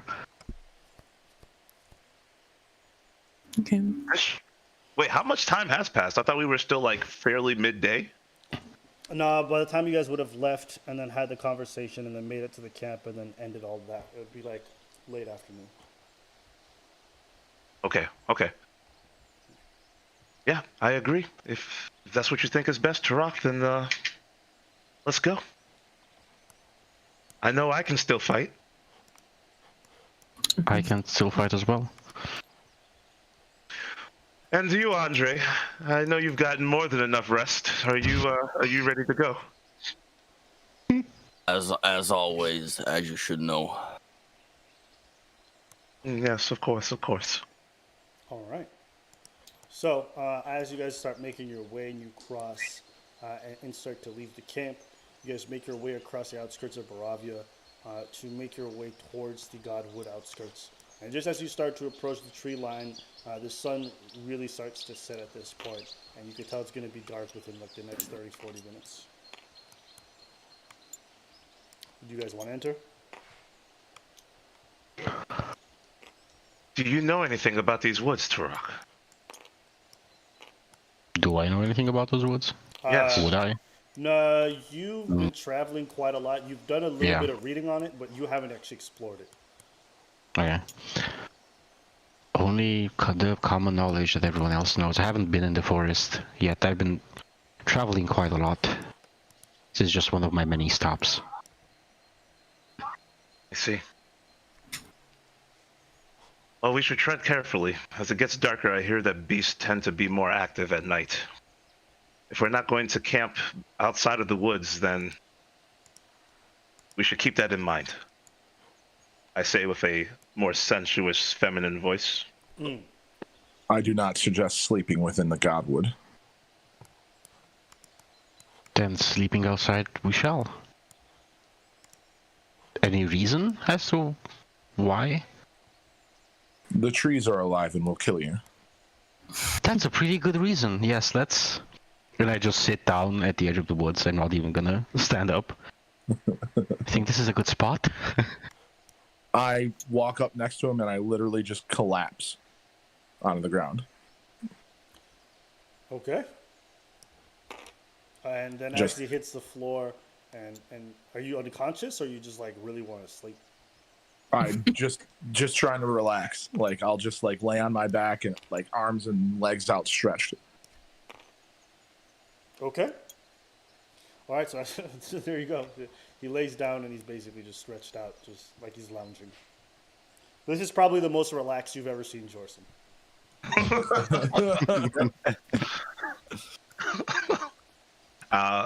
In that case, I guess I'll start prepping a camp. I hope so. I'll assist you. All right. Everyone's sitting at the camp, apparently. Okay. All right. So as you Yeah, I guys start heard. to set up the camp, approximately 40 to 50 minutes go past, and you guys have basically created an environment where you guys can like take it easy and chill right now. But it is nightfall at this point. So I just want to let you guys know it is nighttime. Okay, as right before we settle down, I'm gonna look at my bird and I'm gonna say, well, it's that time again, just go up, do your job, and if anything comes close, just come let me know. And the bird will just fly off. Okay. Is the bird like a sentry or something? Just keeping watch, and in case anything dangerous comes close, she'll come and basically wake me up. Okay. Okay, cool. What's your passive perception? Mine or the birds? The birds. Bird's passive perception is 14. Okay. All right, cool. All right, so you guys start to set up the camp. Let me see. And who's going to take the first watch? I will. Azura and... I'll Andre stay will up. stay awake during the first and then take the second since he's had rest. I'll take the second. Okay, so Azura and who else is taking the first? Andre? or Oh, sure. Yeah. it's up to you guys. I'm just asking. Yeah. Let's do Azura and Andre. Okay. All right. In that case, let me just, all right. And so as you guys set up the camp, and three of you go off to rest, and Jorson's already been passed out, just laying in the same spot he fell into way earlier. You, Andre, and Azura begin to kind of do rounds and keep watch. As you guys are listening out and about, you guys don't hear anything. Everything seems to be fairly safe. Okay. You guys can both roll me perception checks real quick. Done. Go. Trash. I think it's a 10, which is lower than my passive perception. Oof. Okay. All right. So as you guys look out 14. and about, everything seems fairly safe. You don't sense any issues, and you don't sense any problems. And you guys start to do your rounds.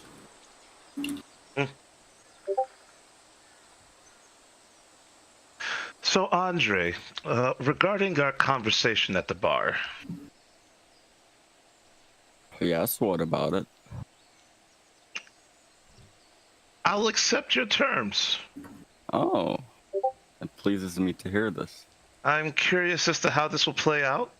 I have my suspicions, but considering that I won't be harmed by you, or have to deal with the fights after the end result, I think it's a win situation for me. So you have my neutrality. I'll keep you alive until the necessary day of judgment, and then I will observe from a distance. And just to be clear, the offer was in relation to you documenting or writing ballads about Andre's adventures? Yes, it was basically his way of subtly saying, hey, instead of you interfering with my quest to help the Dark Queen, how about you just not and use this as an opportunity to tell a tale that no one can tell before. Okay, all right. Oh man, what a twist at the end of this campaign.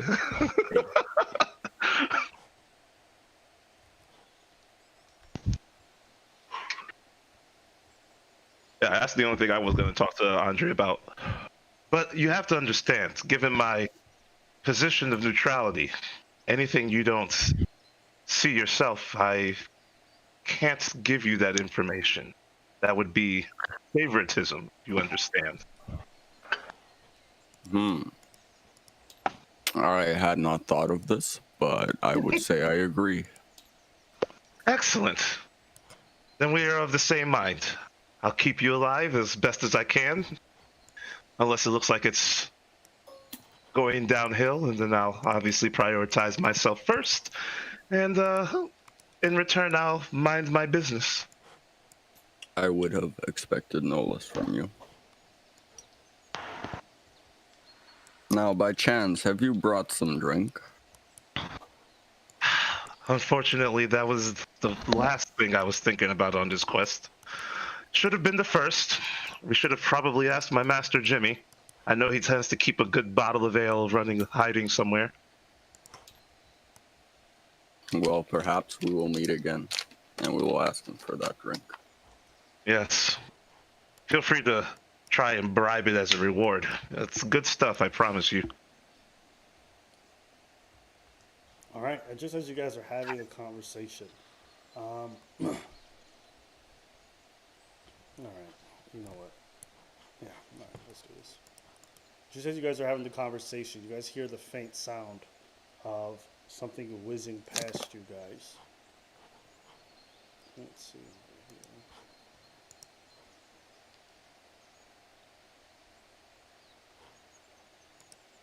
And let's see if I have it here. Is this guy? That's this guy. No, it's not this one. Just give me a moment over here. Gonna pull this bad boy. All right, got him. Got him. Yes.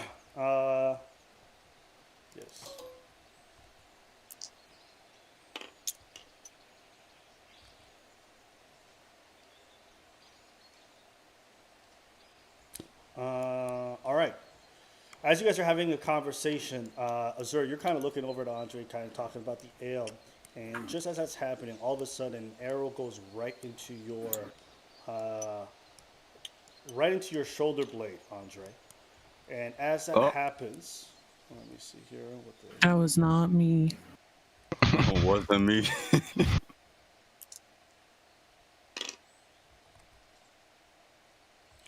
As that happens, you feel the arrow go deep inside, and the arrow is a little bit larger than what normal arrows look like, and you take 10 hit points of damage. As you look off into the obscurity, the darkness of the woods, you cannot see where the arrow came from. And let me just change the map so you guys can see what this looks like. This is right at the start of your shift, so people haven't even had a chance to rest yet. And I'm going to pull it up for you guys right now.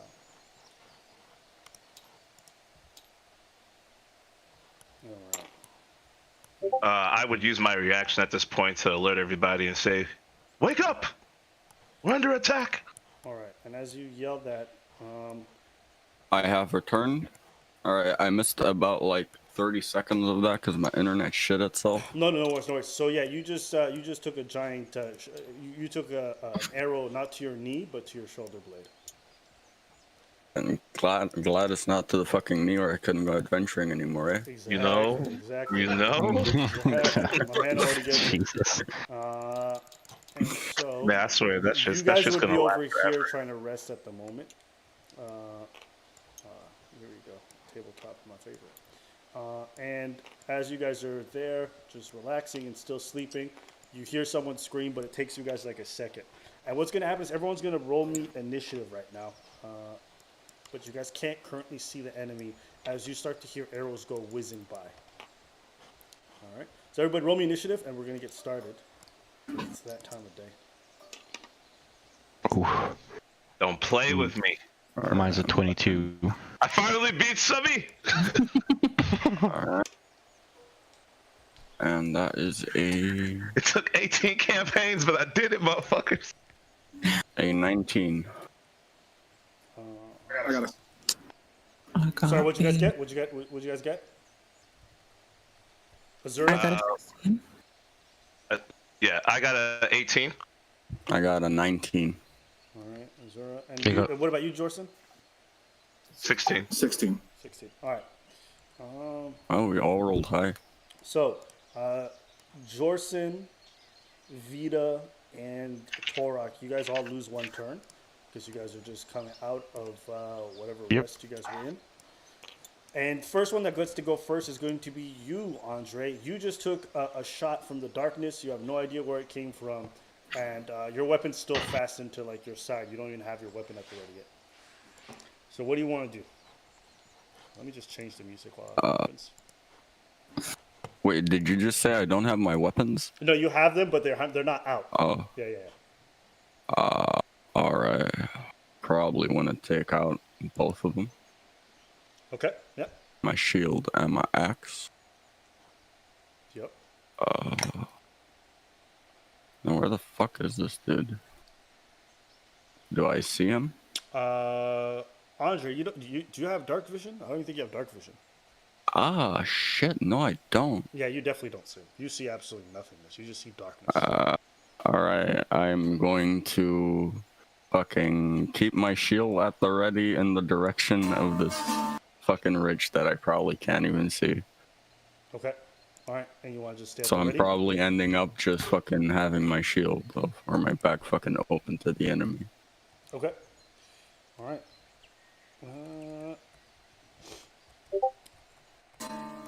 Okay. Let me just turn down the music. It's a little loud for me. Oh, that's good enough. All right. And so that ends your turn. And then it goes off to the enemy's turn.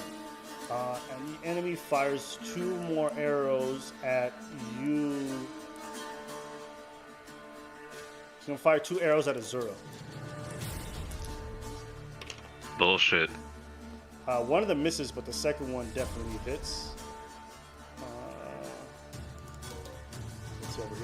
just as you hear like more whizzing of noises all around you, you take 11 hit points of damage as one of them catches you right in your left thigh. And let me just roll a stealth check.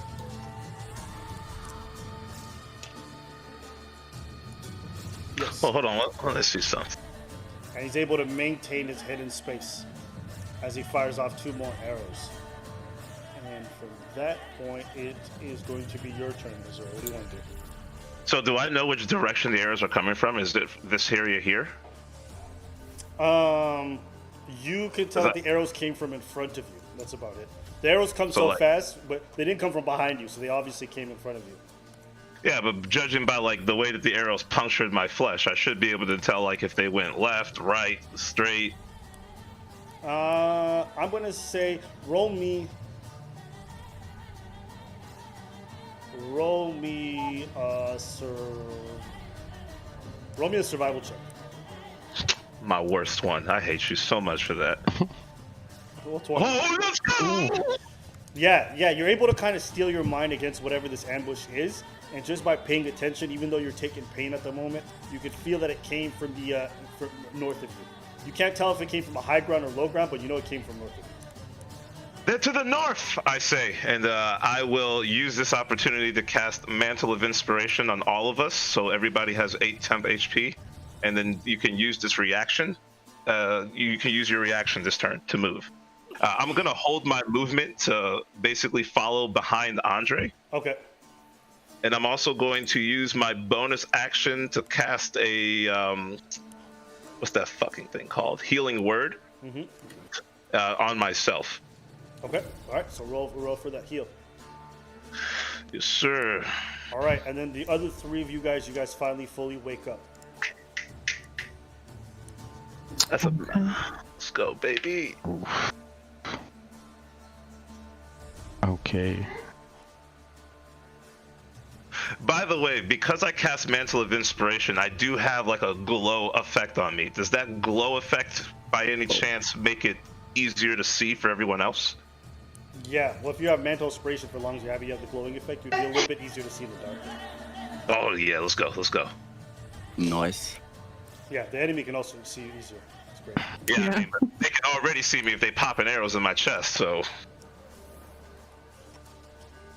You guys are right on the outskirts of the woods at the moment. So. Okay. All right, and we go back to the top of the turn. So that would be your turn, Torak. Torak, you, because of your bird and basically you sensing that danger's arrived, you were the first one to kind of react of all of the group that woke up. Okay. I stand up and I assume I heard he was yelling that they're coming from the north. No. Do I see anything? Do I see anyone? No, you wouldn't be able to. You could roll me a perception check if you want to spend like your action looking for someone. Yeah, I'm gonna spend my action looking for someone.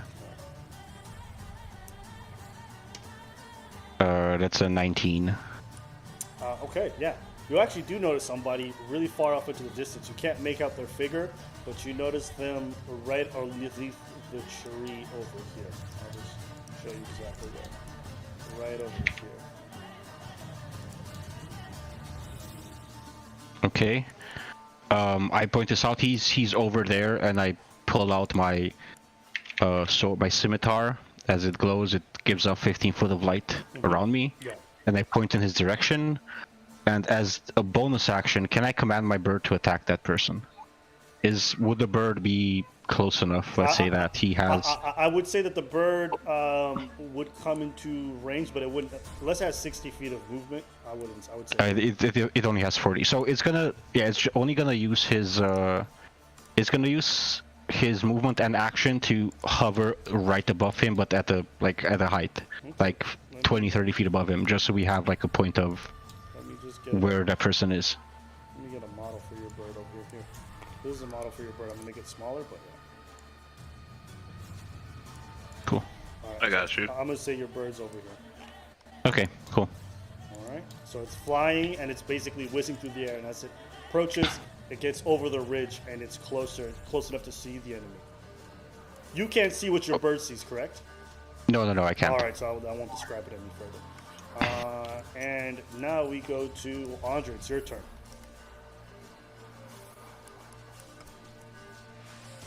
in front, but wait, can I see in front of me now? You can see maybe 10 feet in front of you, but it's still pitch black darkness, so you can't see anything. I'm gonna move fucking 15 feet up, I guess, just so I don't get lost in the darkness. Okay. My character will move with you as a part of my hold. So. All right, I'm gonna allow it this time, but generally you can't hold movement. Oh, fair. It's Okay. It's all good. It's all good. Just move together for now. All right. Probably. So Andre, wherever you move, right here. No, probably that tree stump or even closer to the ridgeline. I think that was like what, 20 movement for you? Yeah. Should have 40. You have 40 movement? Yeah. Is that weird? Okay. No, that's a barbarian. Oh, yeah, he is a barbarian. Carry on. Actually, I think that's good. Okay. I would have been behind you as I anticipated you being a meat shield. All right. Yeah. Yeah, but All right. And it would now be the enemy's turn. Sorry, somebody wants to say. Actually, I wanna. No, I don't have a defensive stand. Never mind. Yeah, you have an offensive one, but not a defensive one. Yeah. Someone wants to say something? Someone said my name? No? Okay, cool. okay. Yeah, I did. I said check your DMs. Yeah, I saw what you picked. Let me see there real quick. Yeah, you would use the what was made. All right. Yeah. Cool. Perfect. Okay. So now the enemy, seeing what's going on and seeing that you guys are now starting to wake up,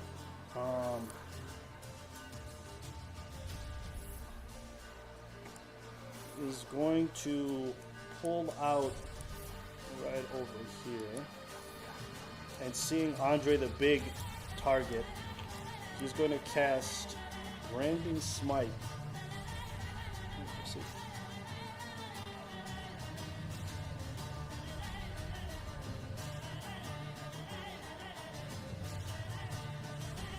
Okay, Mariano. Blinding Smite on you, Andre. And as he does so, he's going to fire off 3 arrows. And you need to make a con save. Find my fucking side. So the first one hits. So we'll do this again.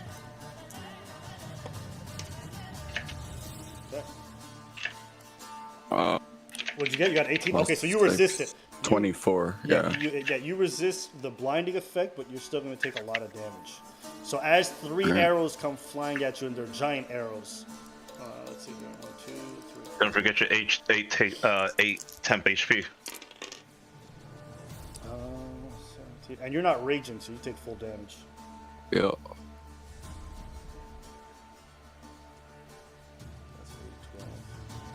So that's 29 physical damage.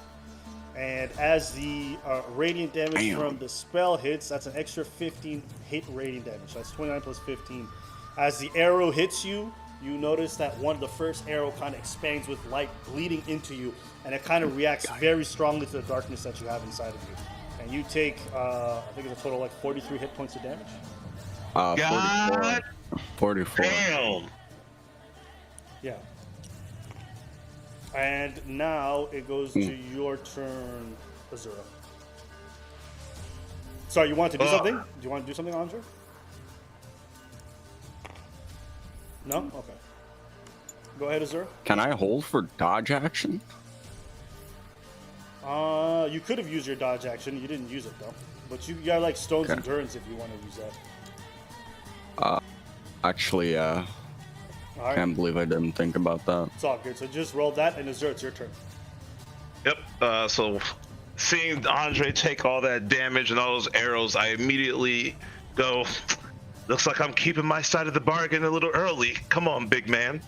And cast Healing Cure Wounds level 3, which I'll roll for later. Okay. As a bonus action, I'm casting Bardic Inspiration on Andre. Okay. All right.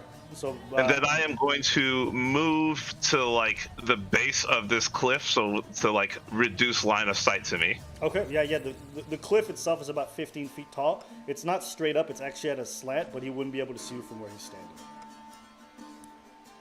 I think that's all I can do. Yeah, so it'd be difficult terrain for about like 2 squares. So instead of it being 10 feet of movement, it would cost you 20 to get up top.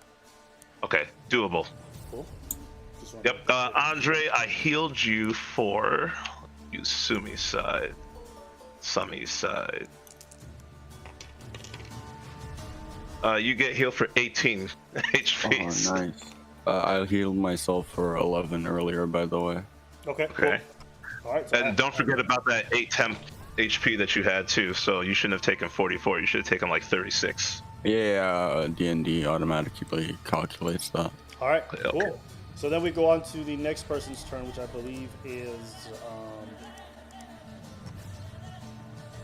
it would be Vita? No, Jorson. Jorson. you Yeah, go. he rolled 16. And then Vita. Jorson, what do you want to do? I will get up next to Andre, and I will lay my hand on his arm and give him healing hands. Oh, do you get that with your character?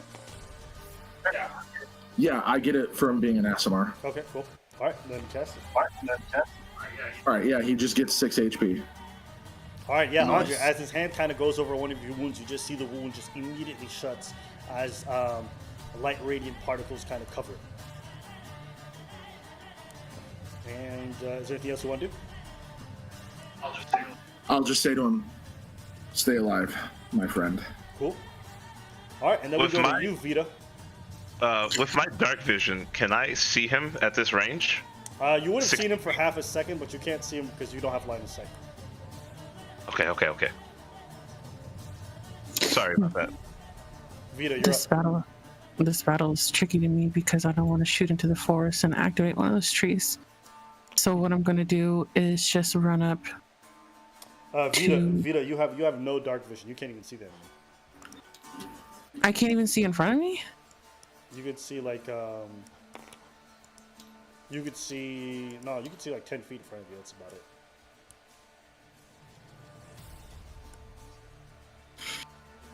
I lowered the brightness so you guys have an idea. It's nighttime. Okay. Well, I know. Well, with Mantle of Inspiration, I would be able to see Azura, right?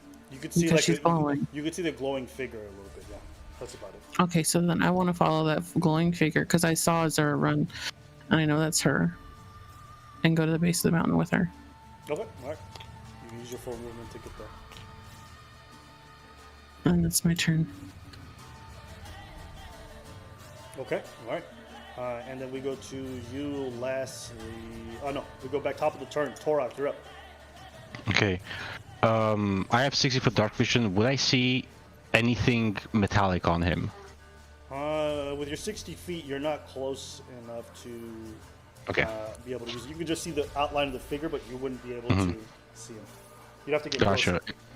In that case, I will use my bonus action to cast Sanctuary on Andre. Okay.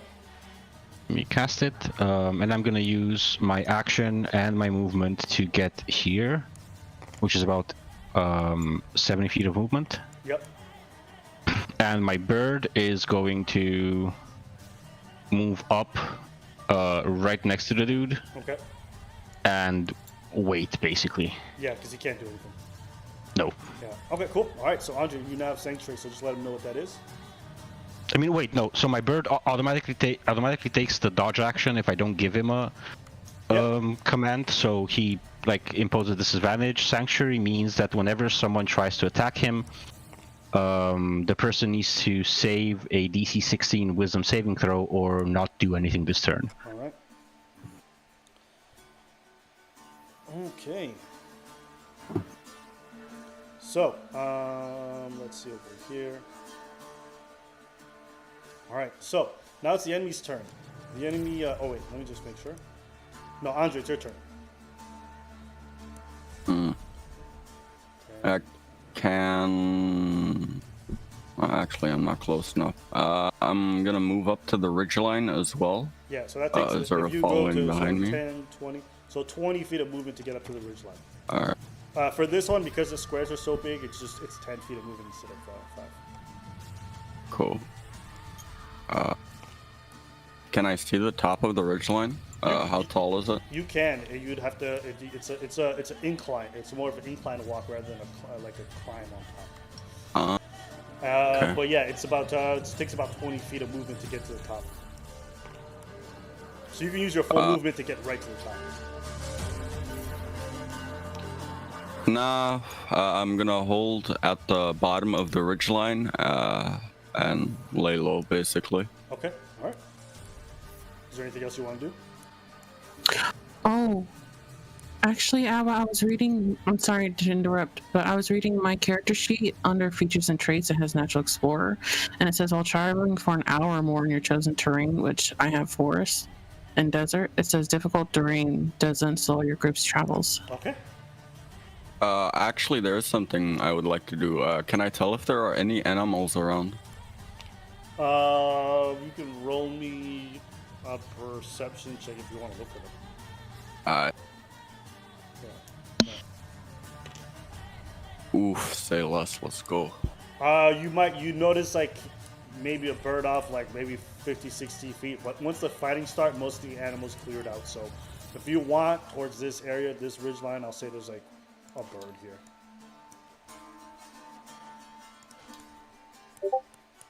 And can I talk to the bird?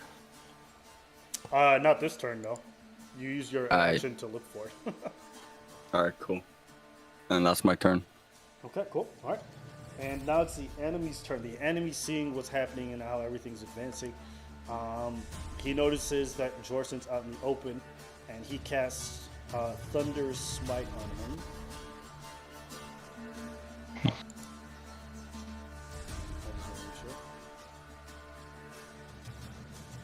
Yeah, Thunder Smite. Cool. And he rolls for 3 attacks against Jorson. What's your AC? My AC is 18.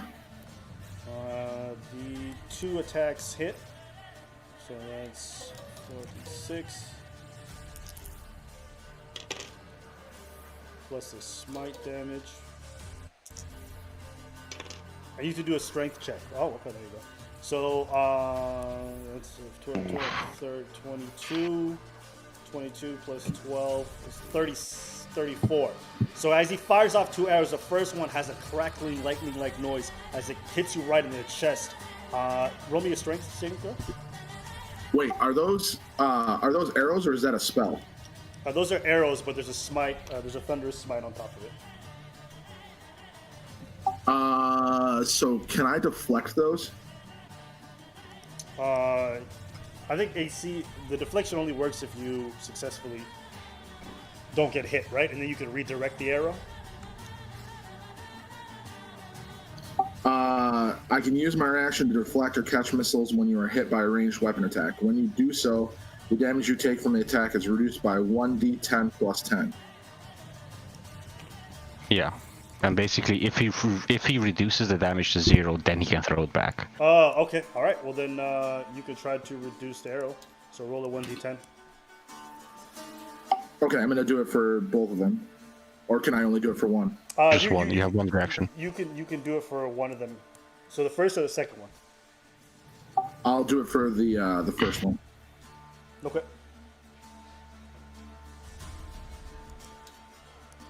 And how far can you redirect the arrow? I essentially just deflect it. If I reduce the damage to 0, then that means that I catch it. Okay. All right.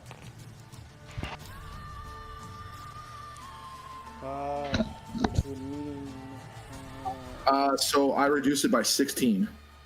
yeah, okay, so yeah, you reduce the first one, so instead of taking the first arrow, you catch it mid-air. It's a giant-ass arrow, too, you notice. But the second one still hits you for 1 plus 6, that's 11, 4, 15. And then with the Thunderous Smite, it still hits you for 27 damage. So the first one, you're able to catch it and you almost hold it into your hand. You could throw it back if you want, but the second one catches you in the shoulder blade and it almost has like a loud clacking noise as it catches you there. And you take. I have this. Go ahead. You said 27? Yeah, 27 hit points of damage on one arrow. All right. I'll just have this completely like shocked look on my face as I look at the arrow sticking in me and the fact that I just caught one. Okay. All right. And as that happens, the figure that none of you can see because none of you have line of sight. Here. Let's see. Oh, okay. All right. And yes, positionally speaking, the only one who saw him move anywhere is the bird. None of the other ones know where he is.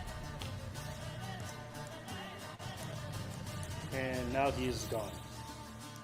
And it's now back to the top of the turn with... Sorry, not top of the turn. It would be Azura, your turn.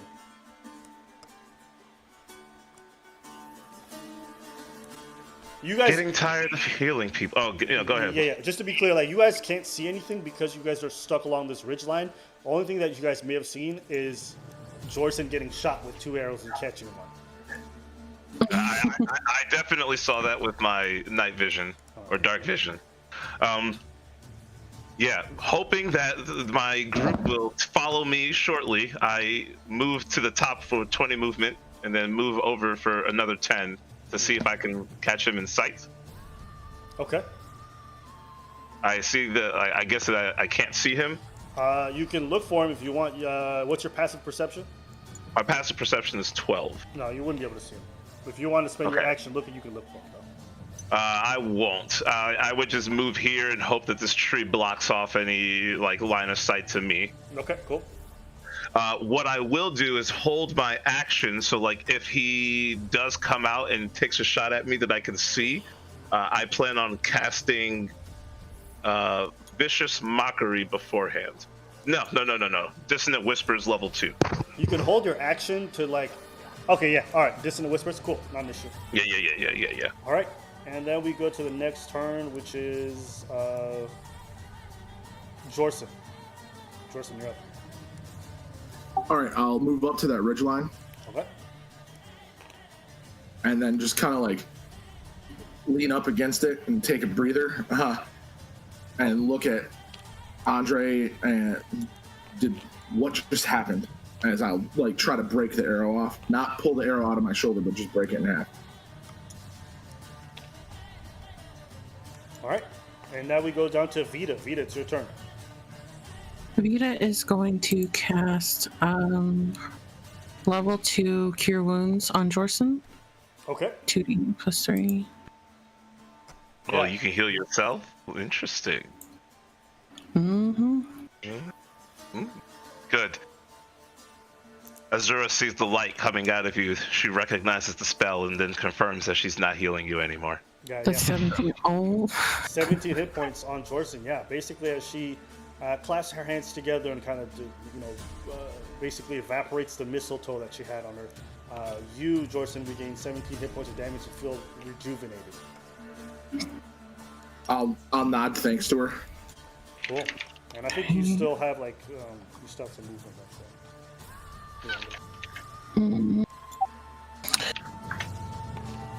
I'm going to... I have 40 feet of movement. I don't really want to jump up there, though. But then again, I guess I could get an elevated stance, so I'm going to jump up All right. And then you can move to, get by this rock. You would only have enough for it to get rid of. Actually, no. You specifically, you can climb and do whatever you want. So where do you want to go? Ooh. Okay, yeah, I just want to come over here and just get covered by this rock. All right, cool. All right. So that is it for your turn, and then we go back to the top of the turn with Tora. Tora, your bird is the only one who knows where the enemy is. Can my 30 feet of movement get me up on the ridge, on the ridge line? Yeah, you can get on Okay. top, and you still have about 10 feet of movement.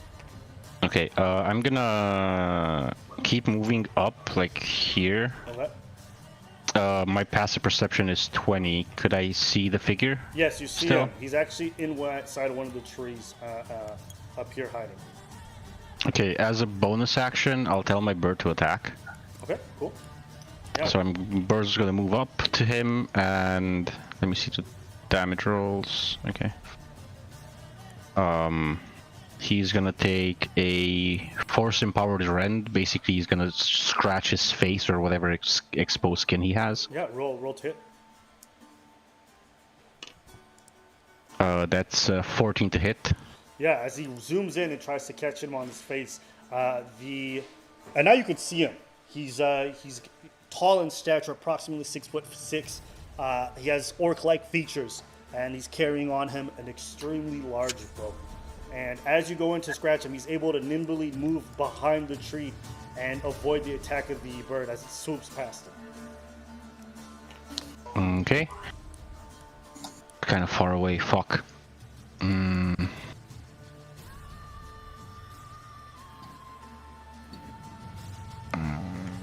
Now that I see him, do I see any metal elements on him? You don't see much metal. You just see proper armor, but you don't see metal. Okay. Let me just see. Yeah. No. It'd be like studded leather. Okay. Then I will use... Fuck it. I'll use my action to move 30 more feet and get behind this rock and take cover. Yeah. Oops. Okay. All right. Andre, That's my turn. Andre, it's your turn. Out of curiosity, I'm assuming that when the bird went to attack him, I didn't see him. You could see him. Once you saw the bird flash, you might have seen movement inside the woods, so you would have an idea of where he is because you have dark vision. All right, then my reaction would have triggered if I was in range.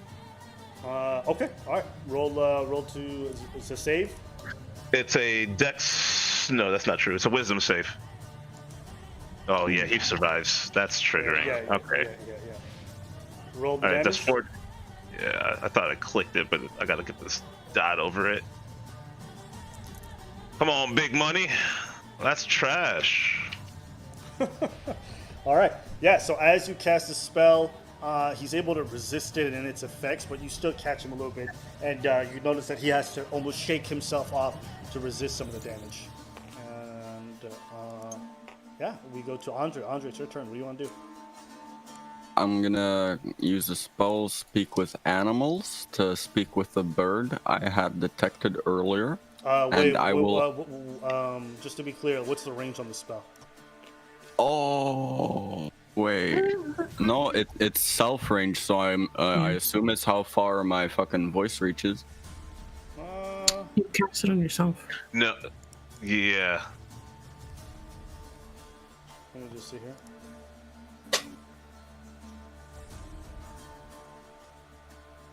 Okay, yeah, so you gain the ability to comprehend and verbally communicate with beasts. Okay, cool. So, all right. Yeah, basically, I'm gonna ask the bird to fly over the enemy and then start making noises above it, so I am more accurately all right, able and to the tell bird its location. hears and understands your request and does nothing. I doubt you're a bitch. Your death will be gruesome. You gave it no reason to help you. You just spoke to it. You're like, hey, can you put yourself at risk for me? I don't even know you, bro. That's funny. All right. Is there anything else you want to do with your turn? Motherfucker. I guess I'm gonna run up this fucking hill blind, so probably stumbling over my feet, breaking my neck. No, you could still see like 5 or 10 feet in front of you, so you'll be fine. Alright. So you get to the top of the area using about 20 feet of movement. What do you want to do now? I'm gonna use this rock over here as cover. Okay. Although I am pretty beefy, so we'll see how that works out for me. Unless you guys use the hide feature, like the cover really doesn't do much unless it's a wall. So I just want to let you guys know. Oh. Yeah. But what do you guys want to do now? Is that it, Andre? Yeah. All right.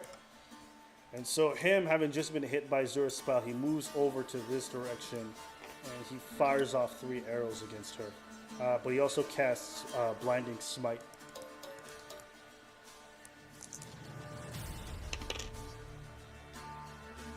The first one, what's your AC? What's the range of those spells? Because if these are 10-foot blocks, my man's is at least 100 feet. Yeah, he has a special ability when it comes to woods and hunting, so that's why. Were you asking for my AC? No, my AC is 14.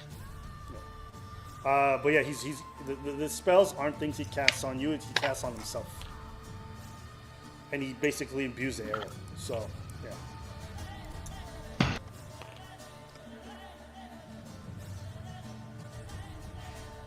Normally, the spells are for like melee attack weapons, but he has a special feature on his where he can cast it onto his arrows.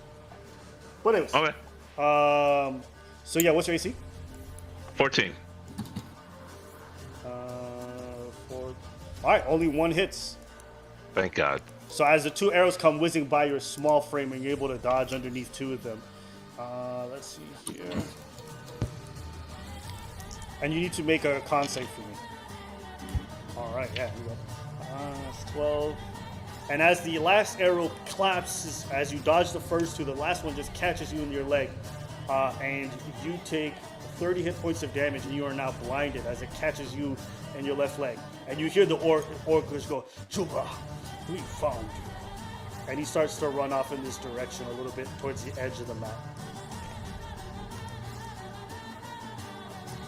And he ends his turn.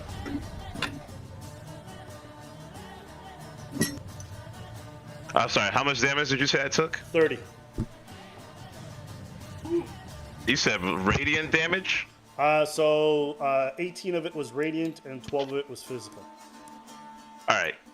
Since radiant is a light fire, does that count towards fire? No, it doesn't. It doesn't. Don't even try that.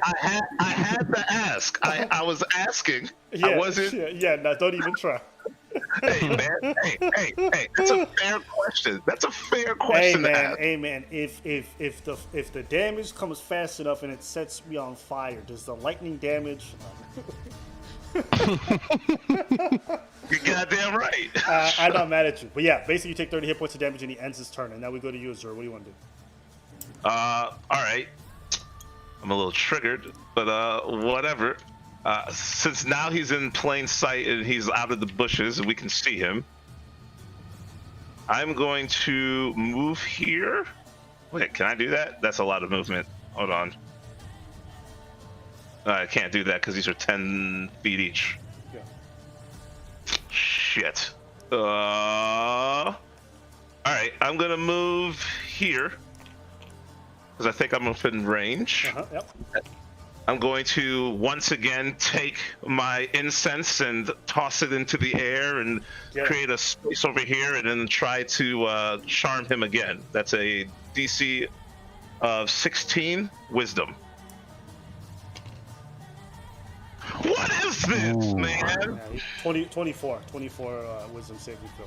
As he basically shrugs it off and doesn't fall for it whatsoever. Oh my god. All right. Bonus action, healing words, heal myself. All right. And No, fuck that. Bonus action, I'm going to look to Turok and say, don't let him escape, and then give him bardic inspiration. Oh. All right. Cool.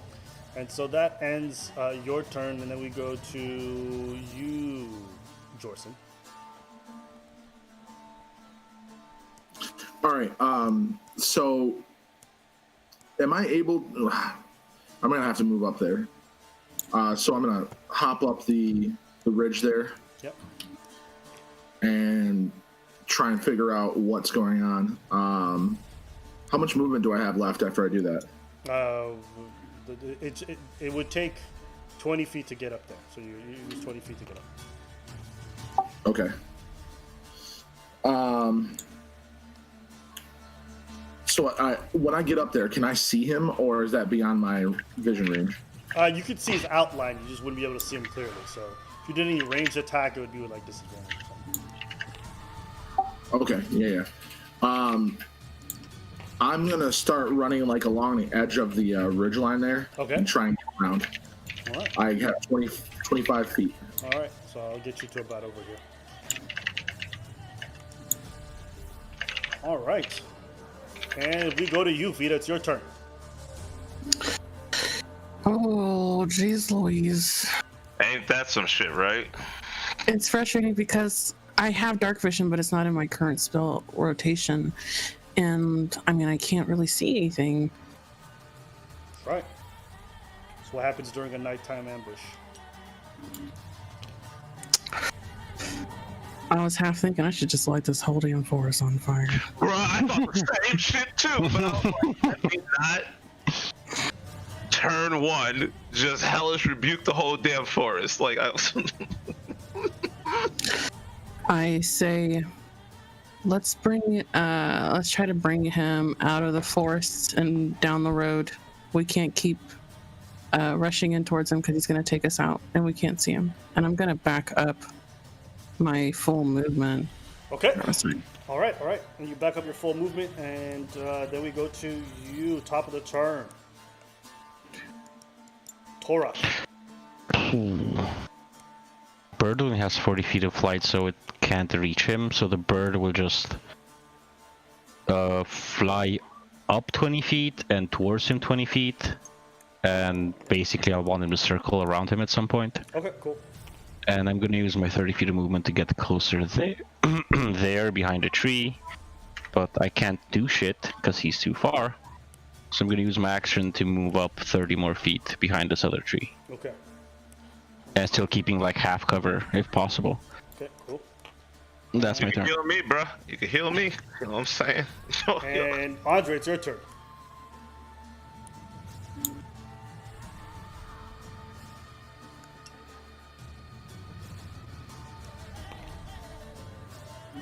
Andre, I can't hear you. Well, speak. seeing as Vita just said to back That's up, okay. I think that's a wise idea.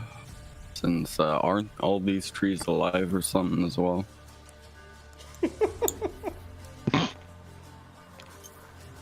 What do you want to do?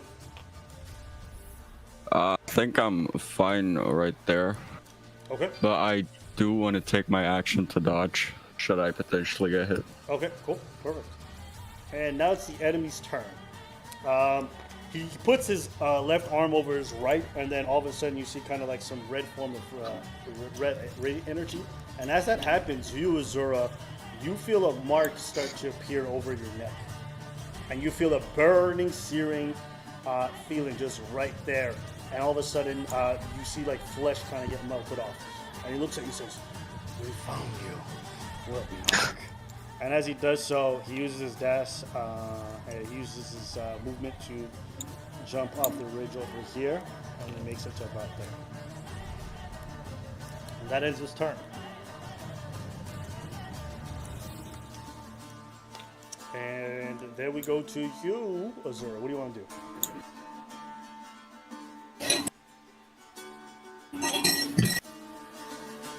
Azura? I don't chase. I don't do anything. I sit back and wonder why he's speaking to me specifically. All right. And that's the end of your turn, and we go to you, Jorson. What do you want to do? I'll shout out to the others. Are we chasing him down or no? And I'll continue to move forward. Okay. All right. What about you, Vita? Are you moving forward? Or you going back? I'm gonna move forward my full movement. God dang it. You're gonna go Okay. backwards again? Okay. No forward my full movement. They said to go. They're like, "Hey girl, let's go forward." So Okay. All right. Interesting. And then we go top of the turn. Torek, what do you want to do? Bird's gonna use. He's 20 feet up, so he's gonna use 40 feet of movement to fly towards where he saw the Yep. dude go. Does the bird see him? If he's in the air, he would be able to see him over the ridge Yeah. line. Yeah. Okay, She squawks loudly. Nobody understands this, but she squawks, letting us know that they're there, and I'm gonna sit my ass right where I am. Okay.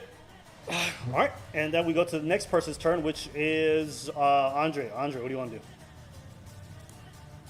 All right, you guys want to chase him? Sure. And I'm gonna dash for 80 feet of movement and So that'll bring you to about like right over here. That sounds about right. Okay. All right. So it's the enemy's turn, and while the bird can see him, the enemy uses dash action and pretty much runs. It's 120 feet. It's over there. You guys can keep chasing if you'd like. I can set it up, but let me know.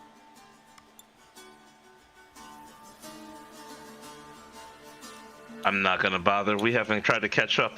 We haven't been able to catch up this entire time. Plus, it's too dark. Nobody else has dark vision apparently, except for me. No, I think the bird has it, and Jorson does. Yeah. As well. Yeah, And that's still like less than half the group. Yeah, it's half. It's half the group. But yeah, I get what you said. So you guys want to end it there? Guess so. Yeah. All right. Mm-hmm. And that, ladies and gentlemen, ends this section of combat. As you guys sit there, tired, unrested, and with arrows sticking out, many of you, some of you start to pull out the arrows, and the arrowheads, some of them break. What do you guys do? Well, what the heck was that? Yeah, I'll meet up with the rest. I wish I know. More importantly, I wish I would know why this man marked me.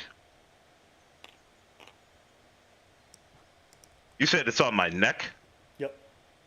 I rip a piece of my cloak off and then wrap it around the wound to conceal it. Before you do that, can I take a look? Maybe see if it's a specific mark, if it's a religious symbol? Sure, go ahead. Okay. Do I recognize it, or do I need to roll something? Roll me a religion check. I'm going to look at that mark as well. Okay. Okay, that's 23. Yeah, as you look at the mark, What? its symbol doesn't appear to have any religious basis. It's just a very distinct mark, but it's not religious. I do not recognize this. Nothing of the known pantheon. Given what I know about people who use bows and arrows, it might just be nothing more than a hunter's mark. Oh, hearing that, I come forward to inspect it myself. All right. And as you approach, roll me a survival check.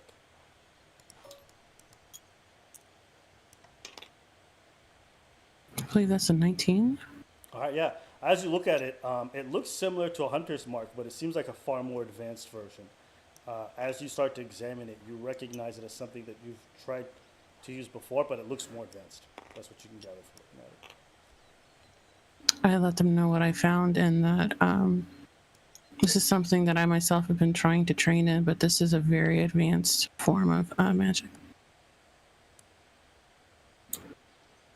What do you mean something you've tried to train in? Elaborate. My hunter's mark. It allows me to target an enemy and hurt them. So, see the details of this fully. Hold on. And how does one get rid of such a mark? You die. Or you hit them.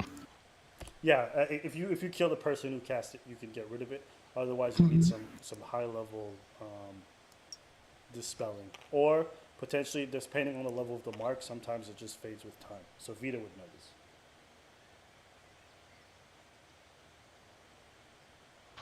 This says you just have. Go ahead. Sorry. I'm sorry. I was gonna say that this is it's a concentration spell, so they would just need to hit the person right now and have to fully kill them. To try to break their concentration, that's definitely a way of doing it. Okay, I was just checking. Yeah. Torak, what were you saying? I was at maybe later I can remove this. I just need to advance in my studies, but if it is magical, it can be removed in some form or another with some dispelling. The beast said that they'll be back. So what this tells me is that this is simply a mark for them to know where I am. We need to finish this quest quickly, or we need to abandon it altogether. There's no other alternative. Well, right now I say we go to bed. Just so we can get our powers back and see what happens in the morning. I agree. We should camp against the ridgeline. Yeah. We should camp nowhere near these woods. Yeah, they said they'd be back. We should camp far enough out where their arrows won't just hit us while we still can't see them. And to be honest, we shouldn't camp near you.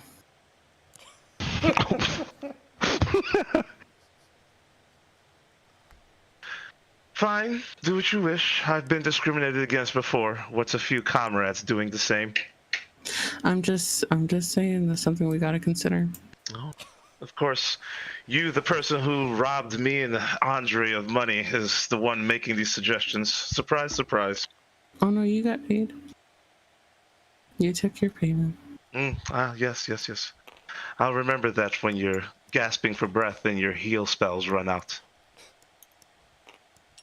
You are so capricious. I said that to Azura. I said, you are so capricious. Big words are wasted on my brain, man. Yeah, when I hear the word capricious, I hear of Capri Suns. So I'm just capricious, given to sudden and unaccountable changes of mood and behavior. Basically, he says you're moody. Oh well. It is what it is. But since I didn't look that up, I still don't know what it means. So I'm going about my day. All right. So what do you guys want to do now? Okay, I wasn't trying to be petty. I'm just saying that no matter where we go, someone's gonna know where we are with Azura. So we need to find some place that we'd at least have the best chance against an ambush. With that in mind. Okay. Roll me a survival check. You can roll me a survival check, Vita.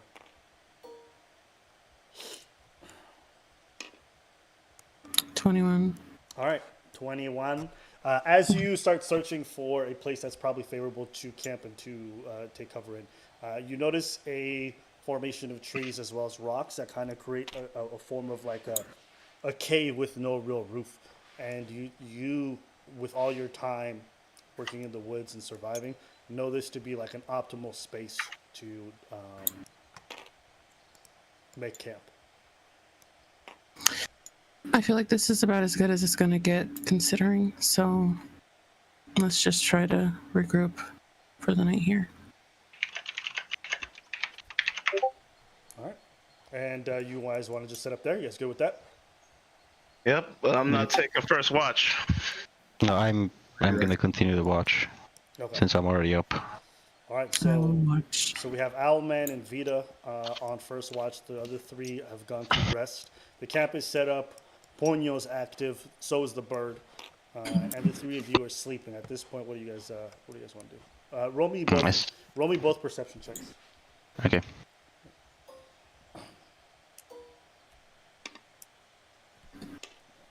Nice. Yikes. +6. Where did I roll? Oh, 11. Yeah, it's 11. Okay, cool. So as you guys are keeping a watch, you guys are slightly distracted by your little pets, but you still are heightened enough attention to pay attention to what's going on around you. Okay, as my bird comes back to me, I just go in full-on mom mode. Like, oh baby, are you okay? And I'm gonna cast Mending just in case. And as I inspect it, Vita will see that the illusion of the bird just goes away, and it's fully clockwork, as it just looks at me like a bird would. And once I stop inspecting it, the illusion just shimmers back, and it looks like a bird. Vita asks, "What is that?" Well, she's Moonshade, and Moonshade will plop onto your shoulder and like look at you. I made her a while back. Just companionship helps. I pet Moonshade and let her like sniff my hand and say that she's beautiful. Moonshade kind of rubs up against your cheek. My God. Yeah, I let and- Ponyo sniff her too so that he won't attack her no more. okay. I'll just once I check Moonshade's okay, I'll start doing the rounds just to make sure we're not getting attacked again. Okay, cool. Yeah, as you guys go through the watch, even though you guys are not being as attentive as you should be, thankfully things go by rather seamlessly, and there seems to be no attacks throughout the night. The woods, while they are quite foggy and there's a mist that seems to be setting in, there isn't any feeling of danger that you guys are observing or seeing. So the first watch goes by seamlessly, and I'm also saying the second watch also does the same. And come early morning, as the sun starts to rise, the guys from this first watch who were sleeping are now awake.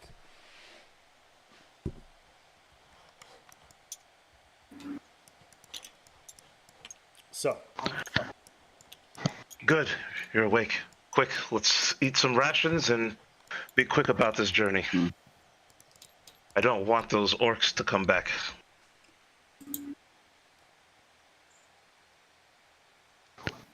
I'm still wondering how I caught this arrow. okay. Okay. All right. What? So what's the next course of action?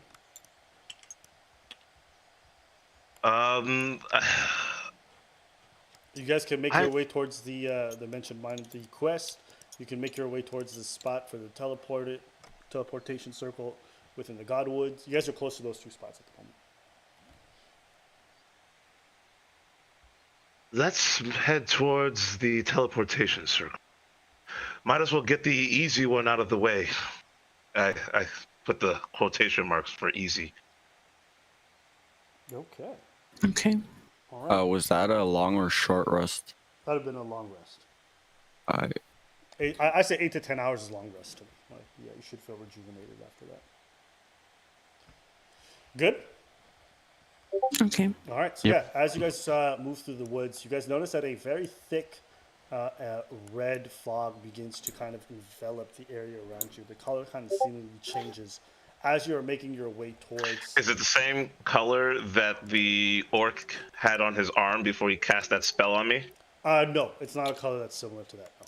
Okay. This is more of a red purplish kind of look. Yeah. So I wouldn't say it may look, I guess, similar in color, but I wouldn't say it's necessarily linked. Okay. And as you guys continue to walk forward, you notice that the mist changes in hue. It goes from a red, purplish color to more of a light green. So very strange. Yeah. And as you guys walk approximately another 30 to 40 minutes within the space itself, you make your way across a few ravines, open areas that exist within the Godwood. You notice animals along the way. And you, as you come forward through a set of a cluster of trees, you notice an opening that starts to appear before you. And let me just show you what I mean. Let's see. No, that's it. Yeah, and as you guys look in front of you, you notice the remnants of a fireplace and what appears to be a camp. And just as that happens, a voice calls out from right in front of you and he says, "Halt! State your business." And out from behind one of the rocks is a large, burly man, as well as 4 to 5 other humans, fully armed. And the large, burly man, Vita, it's someone you recognize. It's Reyes' father. Oh my goodness. Okay, I call out to him. All right, hold up. Unfortunately, I don't have my document in front of me, so I can't pull up his name. So we'll just have to wing it for now. His name was. That's what happens when you don't bring your hard drive from home. But he approaches for you. He comes forward and he says, "Oh, Vita, what brings you out here?" And who are these people? There's some friends that I have unwillingly made, but we're here to investigate some possible children that have been taken for nefarious reasons. Well, if it's children you're looking for, then let me save you the time. We've been around this area for quite a while. There are no children here. We heard that they were in the mines nearby. Do you know anything about the mines? And as that happens, one of the other soldiers who are, all decked out in weapons and armor looks at you, Azur, and says, "Now you guys are spending time with cursed bloods. For what reason?" For the pleasure of my musical instruments, of course, good man. You should learn to diversify your friend groups. You might gain some talent in the process. Oh, by the way, his name is Morgan. You dare speak back to me, cursed blood? I should slit your throat right where you stand. You and your people are disgusting. Filth. I put Now, my hand on I his shoulder think and I we should say, all calm down. And he kind of I looks put my- up at you and your big frame, and he looks at you and he looks back at the one and says, "I don't think I need to understand anything about what you're saying. Get her out of here." And then Morgan comes forward and he says, "No, calm down. Vita's with them, so let's hear them out. What did you want to say?" I'm actually here on behalf of other business before we get to that point. I think we should address that before discussing these missing children, if you don't mind. I look to the others for confirmation. Yes. All right, go on. What is it that you need? It seems that there is a group of cursed blood, as your compatriots so kindly put it, trying to leave these lands to free this area of the infectious possession or the infectious bodies that they possess. You seem to be around a teleportation circle. Is there any way that we could persuade you, convince you, ask you to allow these people to clear these lands for a mutual benefit? Them out of your hairs, your arrows out of theirs. Of course. I'll make the same offer you that I made to them. And what offer was that? 100 gold pieces, and they can have access to that stone statue over there.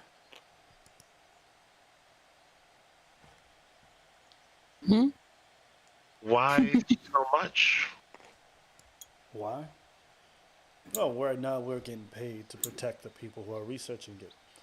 And there was no inclination to allow anyone else to have access to the site. It's not what we're paid for. So, if you'd like to gain access, well, then you can pay us more than what our benefactors are paying us.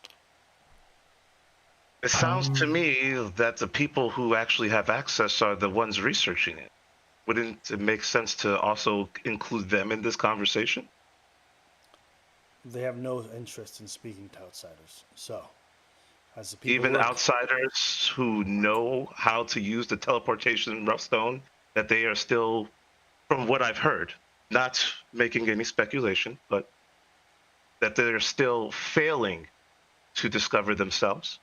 I feel like the transfer of knowledge would be worth its weight in gold.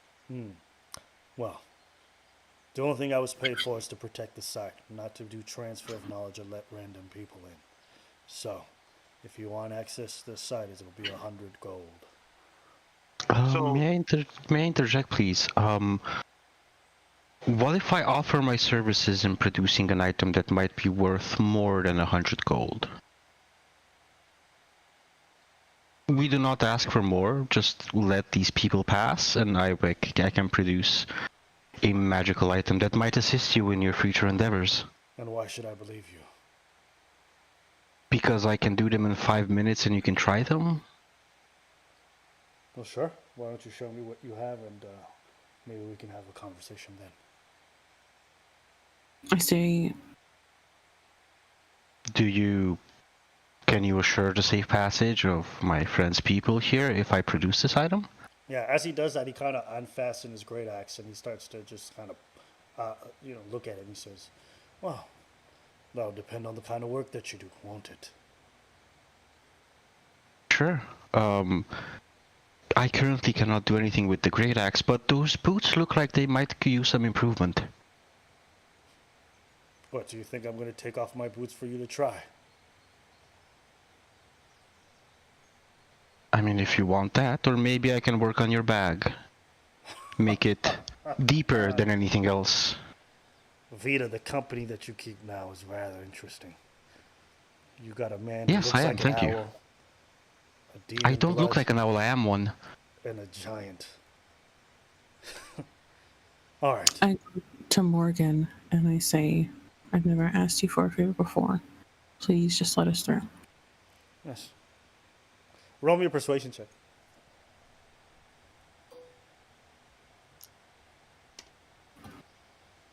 Ooh. +4, so that's 23.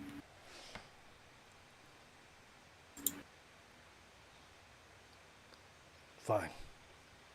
I'll allow it this one time for you and your tiny group. If you guys want to go talk to the fucking freak over there. But for the rest of those red-blooded demons, they'll pay the price, or they won't have access, understood? Wait, I'm sorry. Abba, who is he referring to? He's still referring to Azura? No, the tieflings, the group of tieflings who wanted to gain access. In my mind, I'm thinking, yeah, we'll just visit this later, but for now, I say okay. All right. Okay, so you guys are allowed into the camp. The guards, the human guards, kind of make space for you and allow for you guys to enter. How many guards are there? The ones that you saw at the front, there were 6 to 7. And as you get closer to the camp, you notice there's another maybe 10 to 20 at the very least. You notice there's enough horses and a camp set up for a good chunk of people. They have like a good protection group. I see. Yeah. As I walk past Morgan, I think you said, I just whisper, I guess you won't be teleporting around, sorry friend. And I keep walking. Okay. And he looks back at you and he says, fine. And he kind of just grunts as he lets you guys through.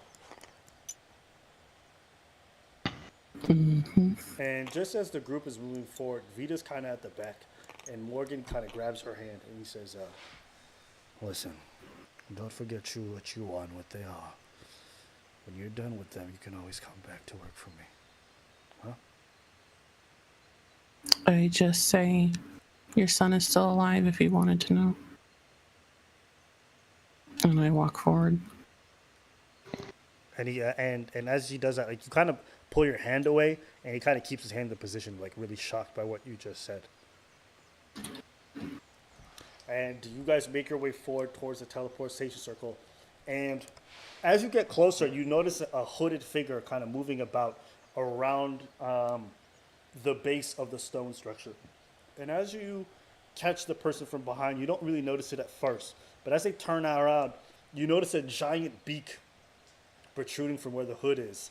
And you, Torak, recognize this as a Kenku, which are normally a fairly secretive, bureaucratic type of race of people. And you notice immediately what race he is. And as he turns around in your direction, he doesn't even look up at you guys. He just continues to do his research. I'm in utter shock. I just follow him with my eyes, seeing a Kenku in this area doing what he does. And I'm gonna slowly follow him as he walks around because I'm curious. All right. I greet him and say, hello, sir. And he ignores your greeting and continues to work. And as he's like filtering around, he's taking notes into his journal. And he's moving the scrolls around, and he's like casting light spells just very gently onto some of the areas along the stone base of the giant portal. Have you figured out how to do it yet, or do you need some pointers? He looks up at you very briefly, and as he does so, he hears what you said, and then he goes back to work.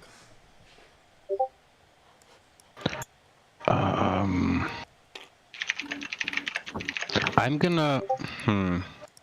Give me a second. I just need to see what languages I have.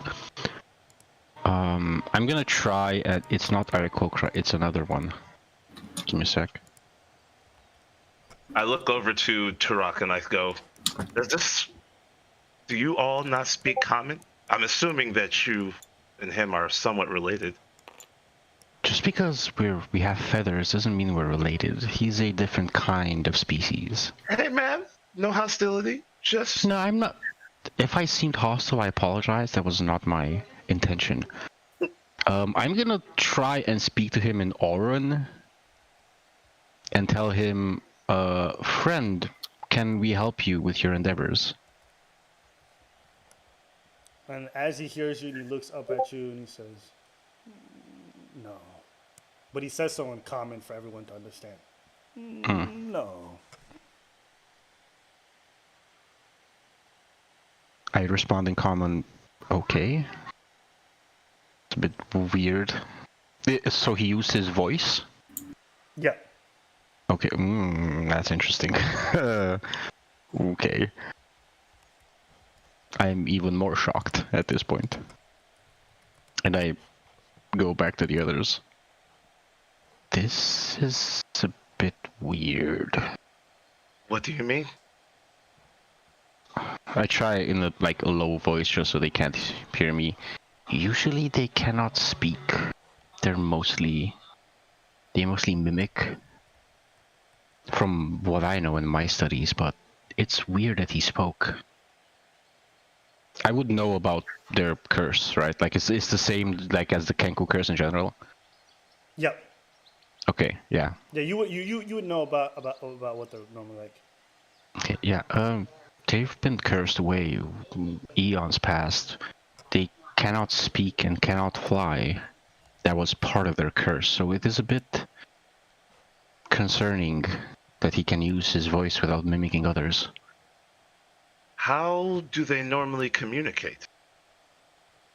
They relay things they've heard using sounds similar to what they heard. I see. Let me see. But they don't normally... Do they have any understanding of any language? They have their own language, which is Auron, which people of our kin speak. But Perfect. even in Auron, they speak using the voices of others. They do not have their own voice. They're not supposed to have their own voice. I look towards the strange creature and I speak to him again and say, forgive my rudeness, but do you understand what we're trying to say? I mean, this entire time that you guys have been talking, he's really just been focused on the base of the statue, really focused on his research. Maybe we should wait till he's done. How long will that take? Vita goes to look around and see what's going on over here. I walk up to him and go towards the actual the teleportation stone. I'll briskly follow because I'm scared. Okay, and what do you do when you go up to him? I just want to see if he's gonna acknowledge that I'm standing here, or You're just standing near him, like how close? I'm heading towards the stone. If he's 10 feet on the left and I'm on the right side, seeing if he's actually going to stop me from interfering with the stone. Right. Okay, so you're close to him. Okay. And what do you do when you're close to him? I touch the stone. All right, and as you touch it, he looks up at you and he goes, no. I take out a ziggurat doll made of clay, bite the head off as some form of tradition, which I don't need to do, but I'm doing it for flavor, and then cast tongues on myself. So that means that he should be able to understand me. Okay. And then I say to him, why no? And then now he's speaking to you in a language you understand. He says, don't interfere. Research necessary. I know people who can help your research. Yeah? Yes, they wish to use the stone, but they are not being allowed in because of your security detail. But they have knowledge. They would be willing to share that knowledge with you in exchange for passage. No. No one can consume the stone but me. No one. Consume the stone? Yes. I can't afford to lose this.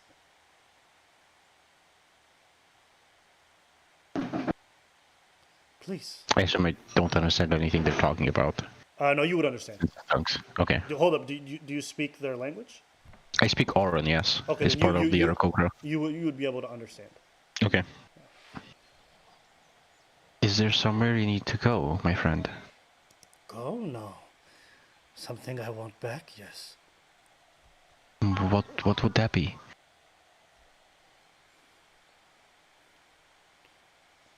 To undo what was taken from my people. I just sigh. You wish to undo the curse. And he kind of looks up at you, kind of curiously, moving his head back and forth, observing you. He says, yes, of course. That is what I wish for. Yes. How would a teleportation stone help you with that? Teleportation stone. That's not what this is. This is a tethering stone. Allows you Where to does it? to different planes. But its uses are vast. And which plane are you trying to go to yourself I can't say. to undo this curse? I can't say. I can't say. I don't know you. I assure you, while we may not know each other, I have no intention of harming or even stopping your journey. As a bard, I find these type of tales curious so that I may tell these tales for years to come. Speak of the glory, speak of the history. Yeah. Do you know why this place is in ruins? No. Because the gods have forsaken it. Well, I wish to reach out to them. Oh, I'm gonna kneel next to him since I assume he's smaller than I am. Yes. Okay, and I'm gonna put my hand on his back and take his hand and put it on mine. And I say to him, "We have suffered similar curses. Do not forget the greed that put you here in the first place. There might be other ways." What? We have suffered enough. I have to try. You say that the gods have abandoned these lands. Would their return or their mercy help all people? Your people? Turok's people? My people? I can't say the same for everyone, but I am not concerned about everyone. I see. Yes. Now, if you can't help me, and I don't think you can, what purpose does this conversation serve?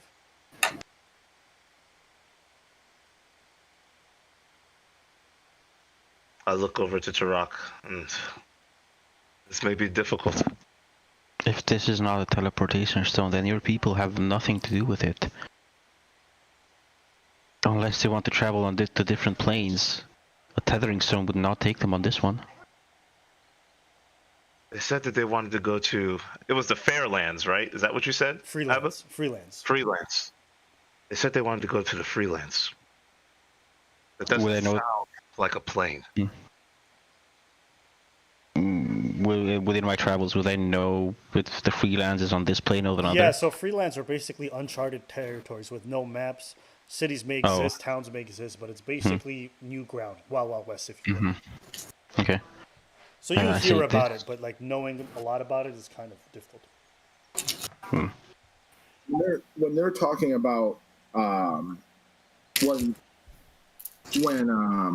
Torok and Azura are talking to each other, are they still talking in Orin, or are they speaking in Cal? Yeah. They're all talking in Orange. So unless you could speak, all of you guys here is this gibberish. Who? Okay, I just say back in Orin. This stone cannot help you people. It might take them to places they do not want to go. There are many planes of existence, and most of them aren't as friendly as this one. And as we both know, this one isn't that friendly. Yes. It will be difficult to bring them here. But as he said, that this stone has multiple purposes. Knowing Jimmy, his knowledge far exceeds probably even that of this researcher. There's either multiple purposes or he's confused. Either way, there's no way that we can force our way through this camp. Not with these many guards. Seems unlikely. I counted at least 20, maybe more.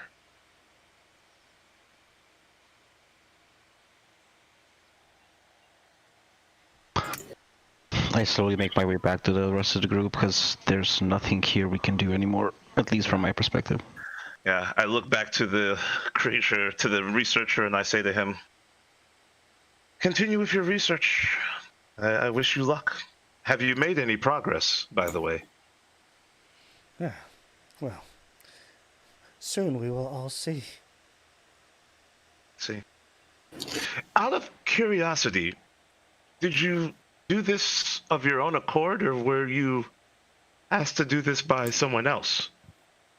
Ah, yes. Well,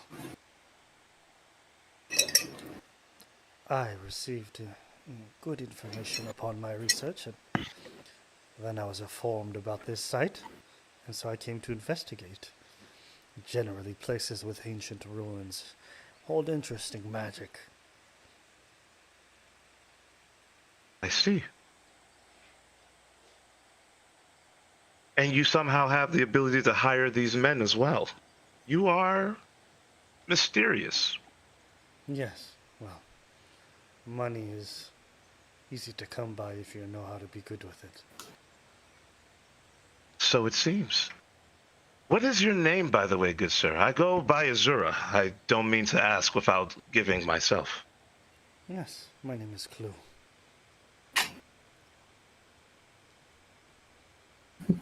Nice to meet you. With that, It was good to meet you too. I leave you. And he goes back to kind of tinkering with the stone and the base of the runes. So you're now back with the group. As they were talking, I would have liked to, I would have been reading their body language, and also when Azura and Tarak were just talking to each other, I kind of like a gist of what's going on. So I wanted to these horses. Sorry, what'd you say? It kind of cut off for me. You want to what? Can you hear me? Yeah. Yeah. You want to what? I want to cast Speak with Animals on myself, and I would like to come over here and speak with these horses. Okay. All right. So you cast Speak with Animals, and now you can talk with the horses. But they don't. I'm doing this while they're talking. Yeah. Okay. No issue. Yeah. I want to first I introduce myself. I say, hello, my name is Vita. You might be a little surprised, but I have the ability to talk with you. All right, I'm just going to do a regular voice. Okay. So, how are you guys today? Good. You? Pretty good. So, which of you belong to that guy? And I point to Clue. None. He moves on his own. But you've seen him around? Like you kind of know him? Yes, we've been here for days. Days. What's your opinion on him? What kind of guy is he? Ah, he's always on that stone. He's always on the stone. Every day. Just working. Do you ever see him sleep? Duh. He's gone for times, but that's it. Gone, where does he go? We don't know. I just eat grass.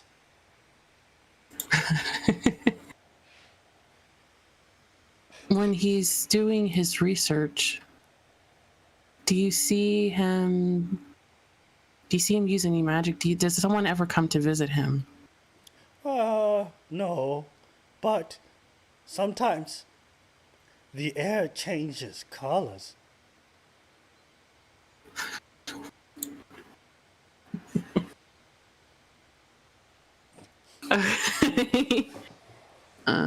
I pet the horses and I tell them, thank you for the information. And I go back to the group. Wow. You're welcome. All right, you guys are now back together. They've just finished their conversation. I'm just going to assume everyone relays everything to everyone. So what do you guys want to say now? That's interesting about the change of.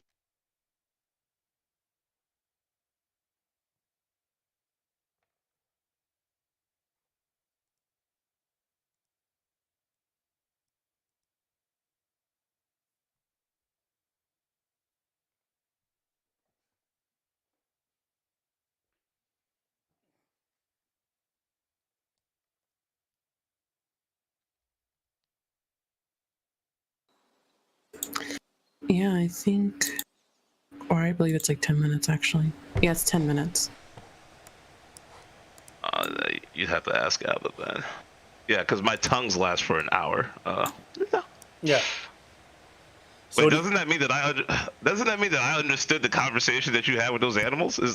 No, because the animals can't speak common tongue. You weren't close enough. So It would be fun though.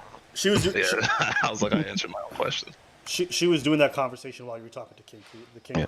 Yeah. I wouldn't be able to understand them anyway. Yeah. Okay, cool. So yeah, what you guys are now back together, and this, just as you guys are having this conversation, kind of relaying information to each other, you guys notice that the atmosphere changes color once again, and as you look back at the Kenku, who's working on the machinery, you notice that a couple of the runes on the machinery start to glow, in what appears to be. You just notice symbols glowing on the statue itself. Does the statue make a humming noise or anything of the sort, or is it just No noise. No noise. Are there any like runes or glyphs on the statue? Yep, Yes. there are. Can I make a Arcana roll to try and see if I can decipher them? Yeah. Go for it. All right, give me just a second.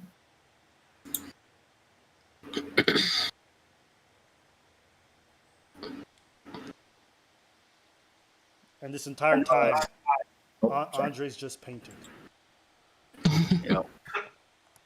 A 16.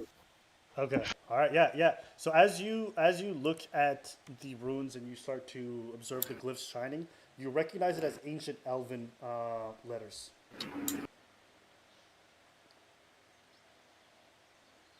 I actually speak in right Elvish. What do they say?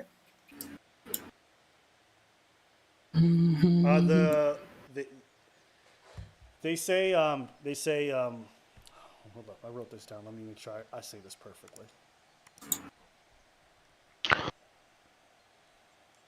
Can I actually attempt to make 2 artworks? Oh, yeah, you can certainly do that. You can make the rolls for it. You just need to do so basically what it says is he who connects to one connects to all.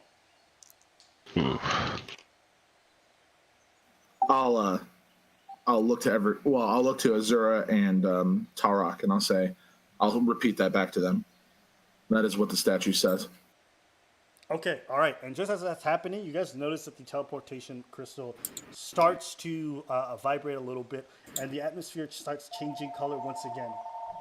And as that's happening, 1 second, guys. As that's happening, you guys notice it's changed the atmosphere and the rumbling. Yeah, I'm gonna back the fuck up. Oh, let me put.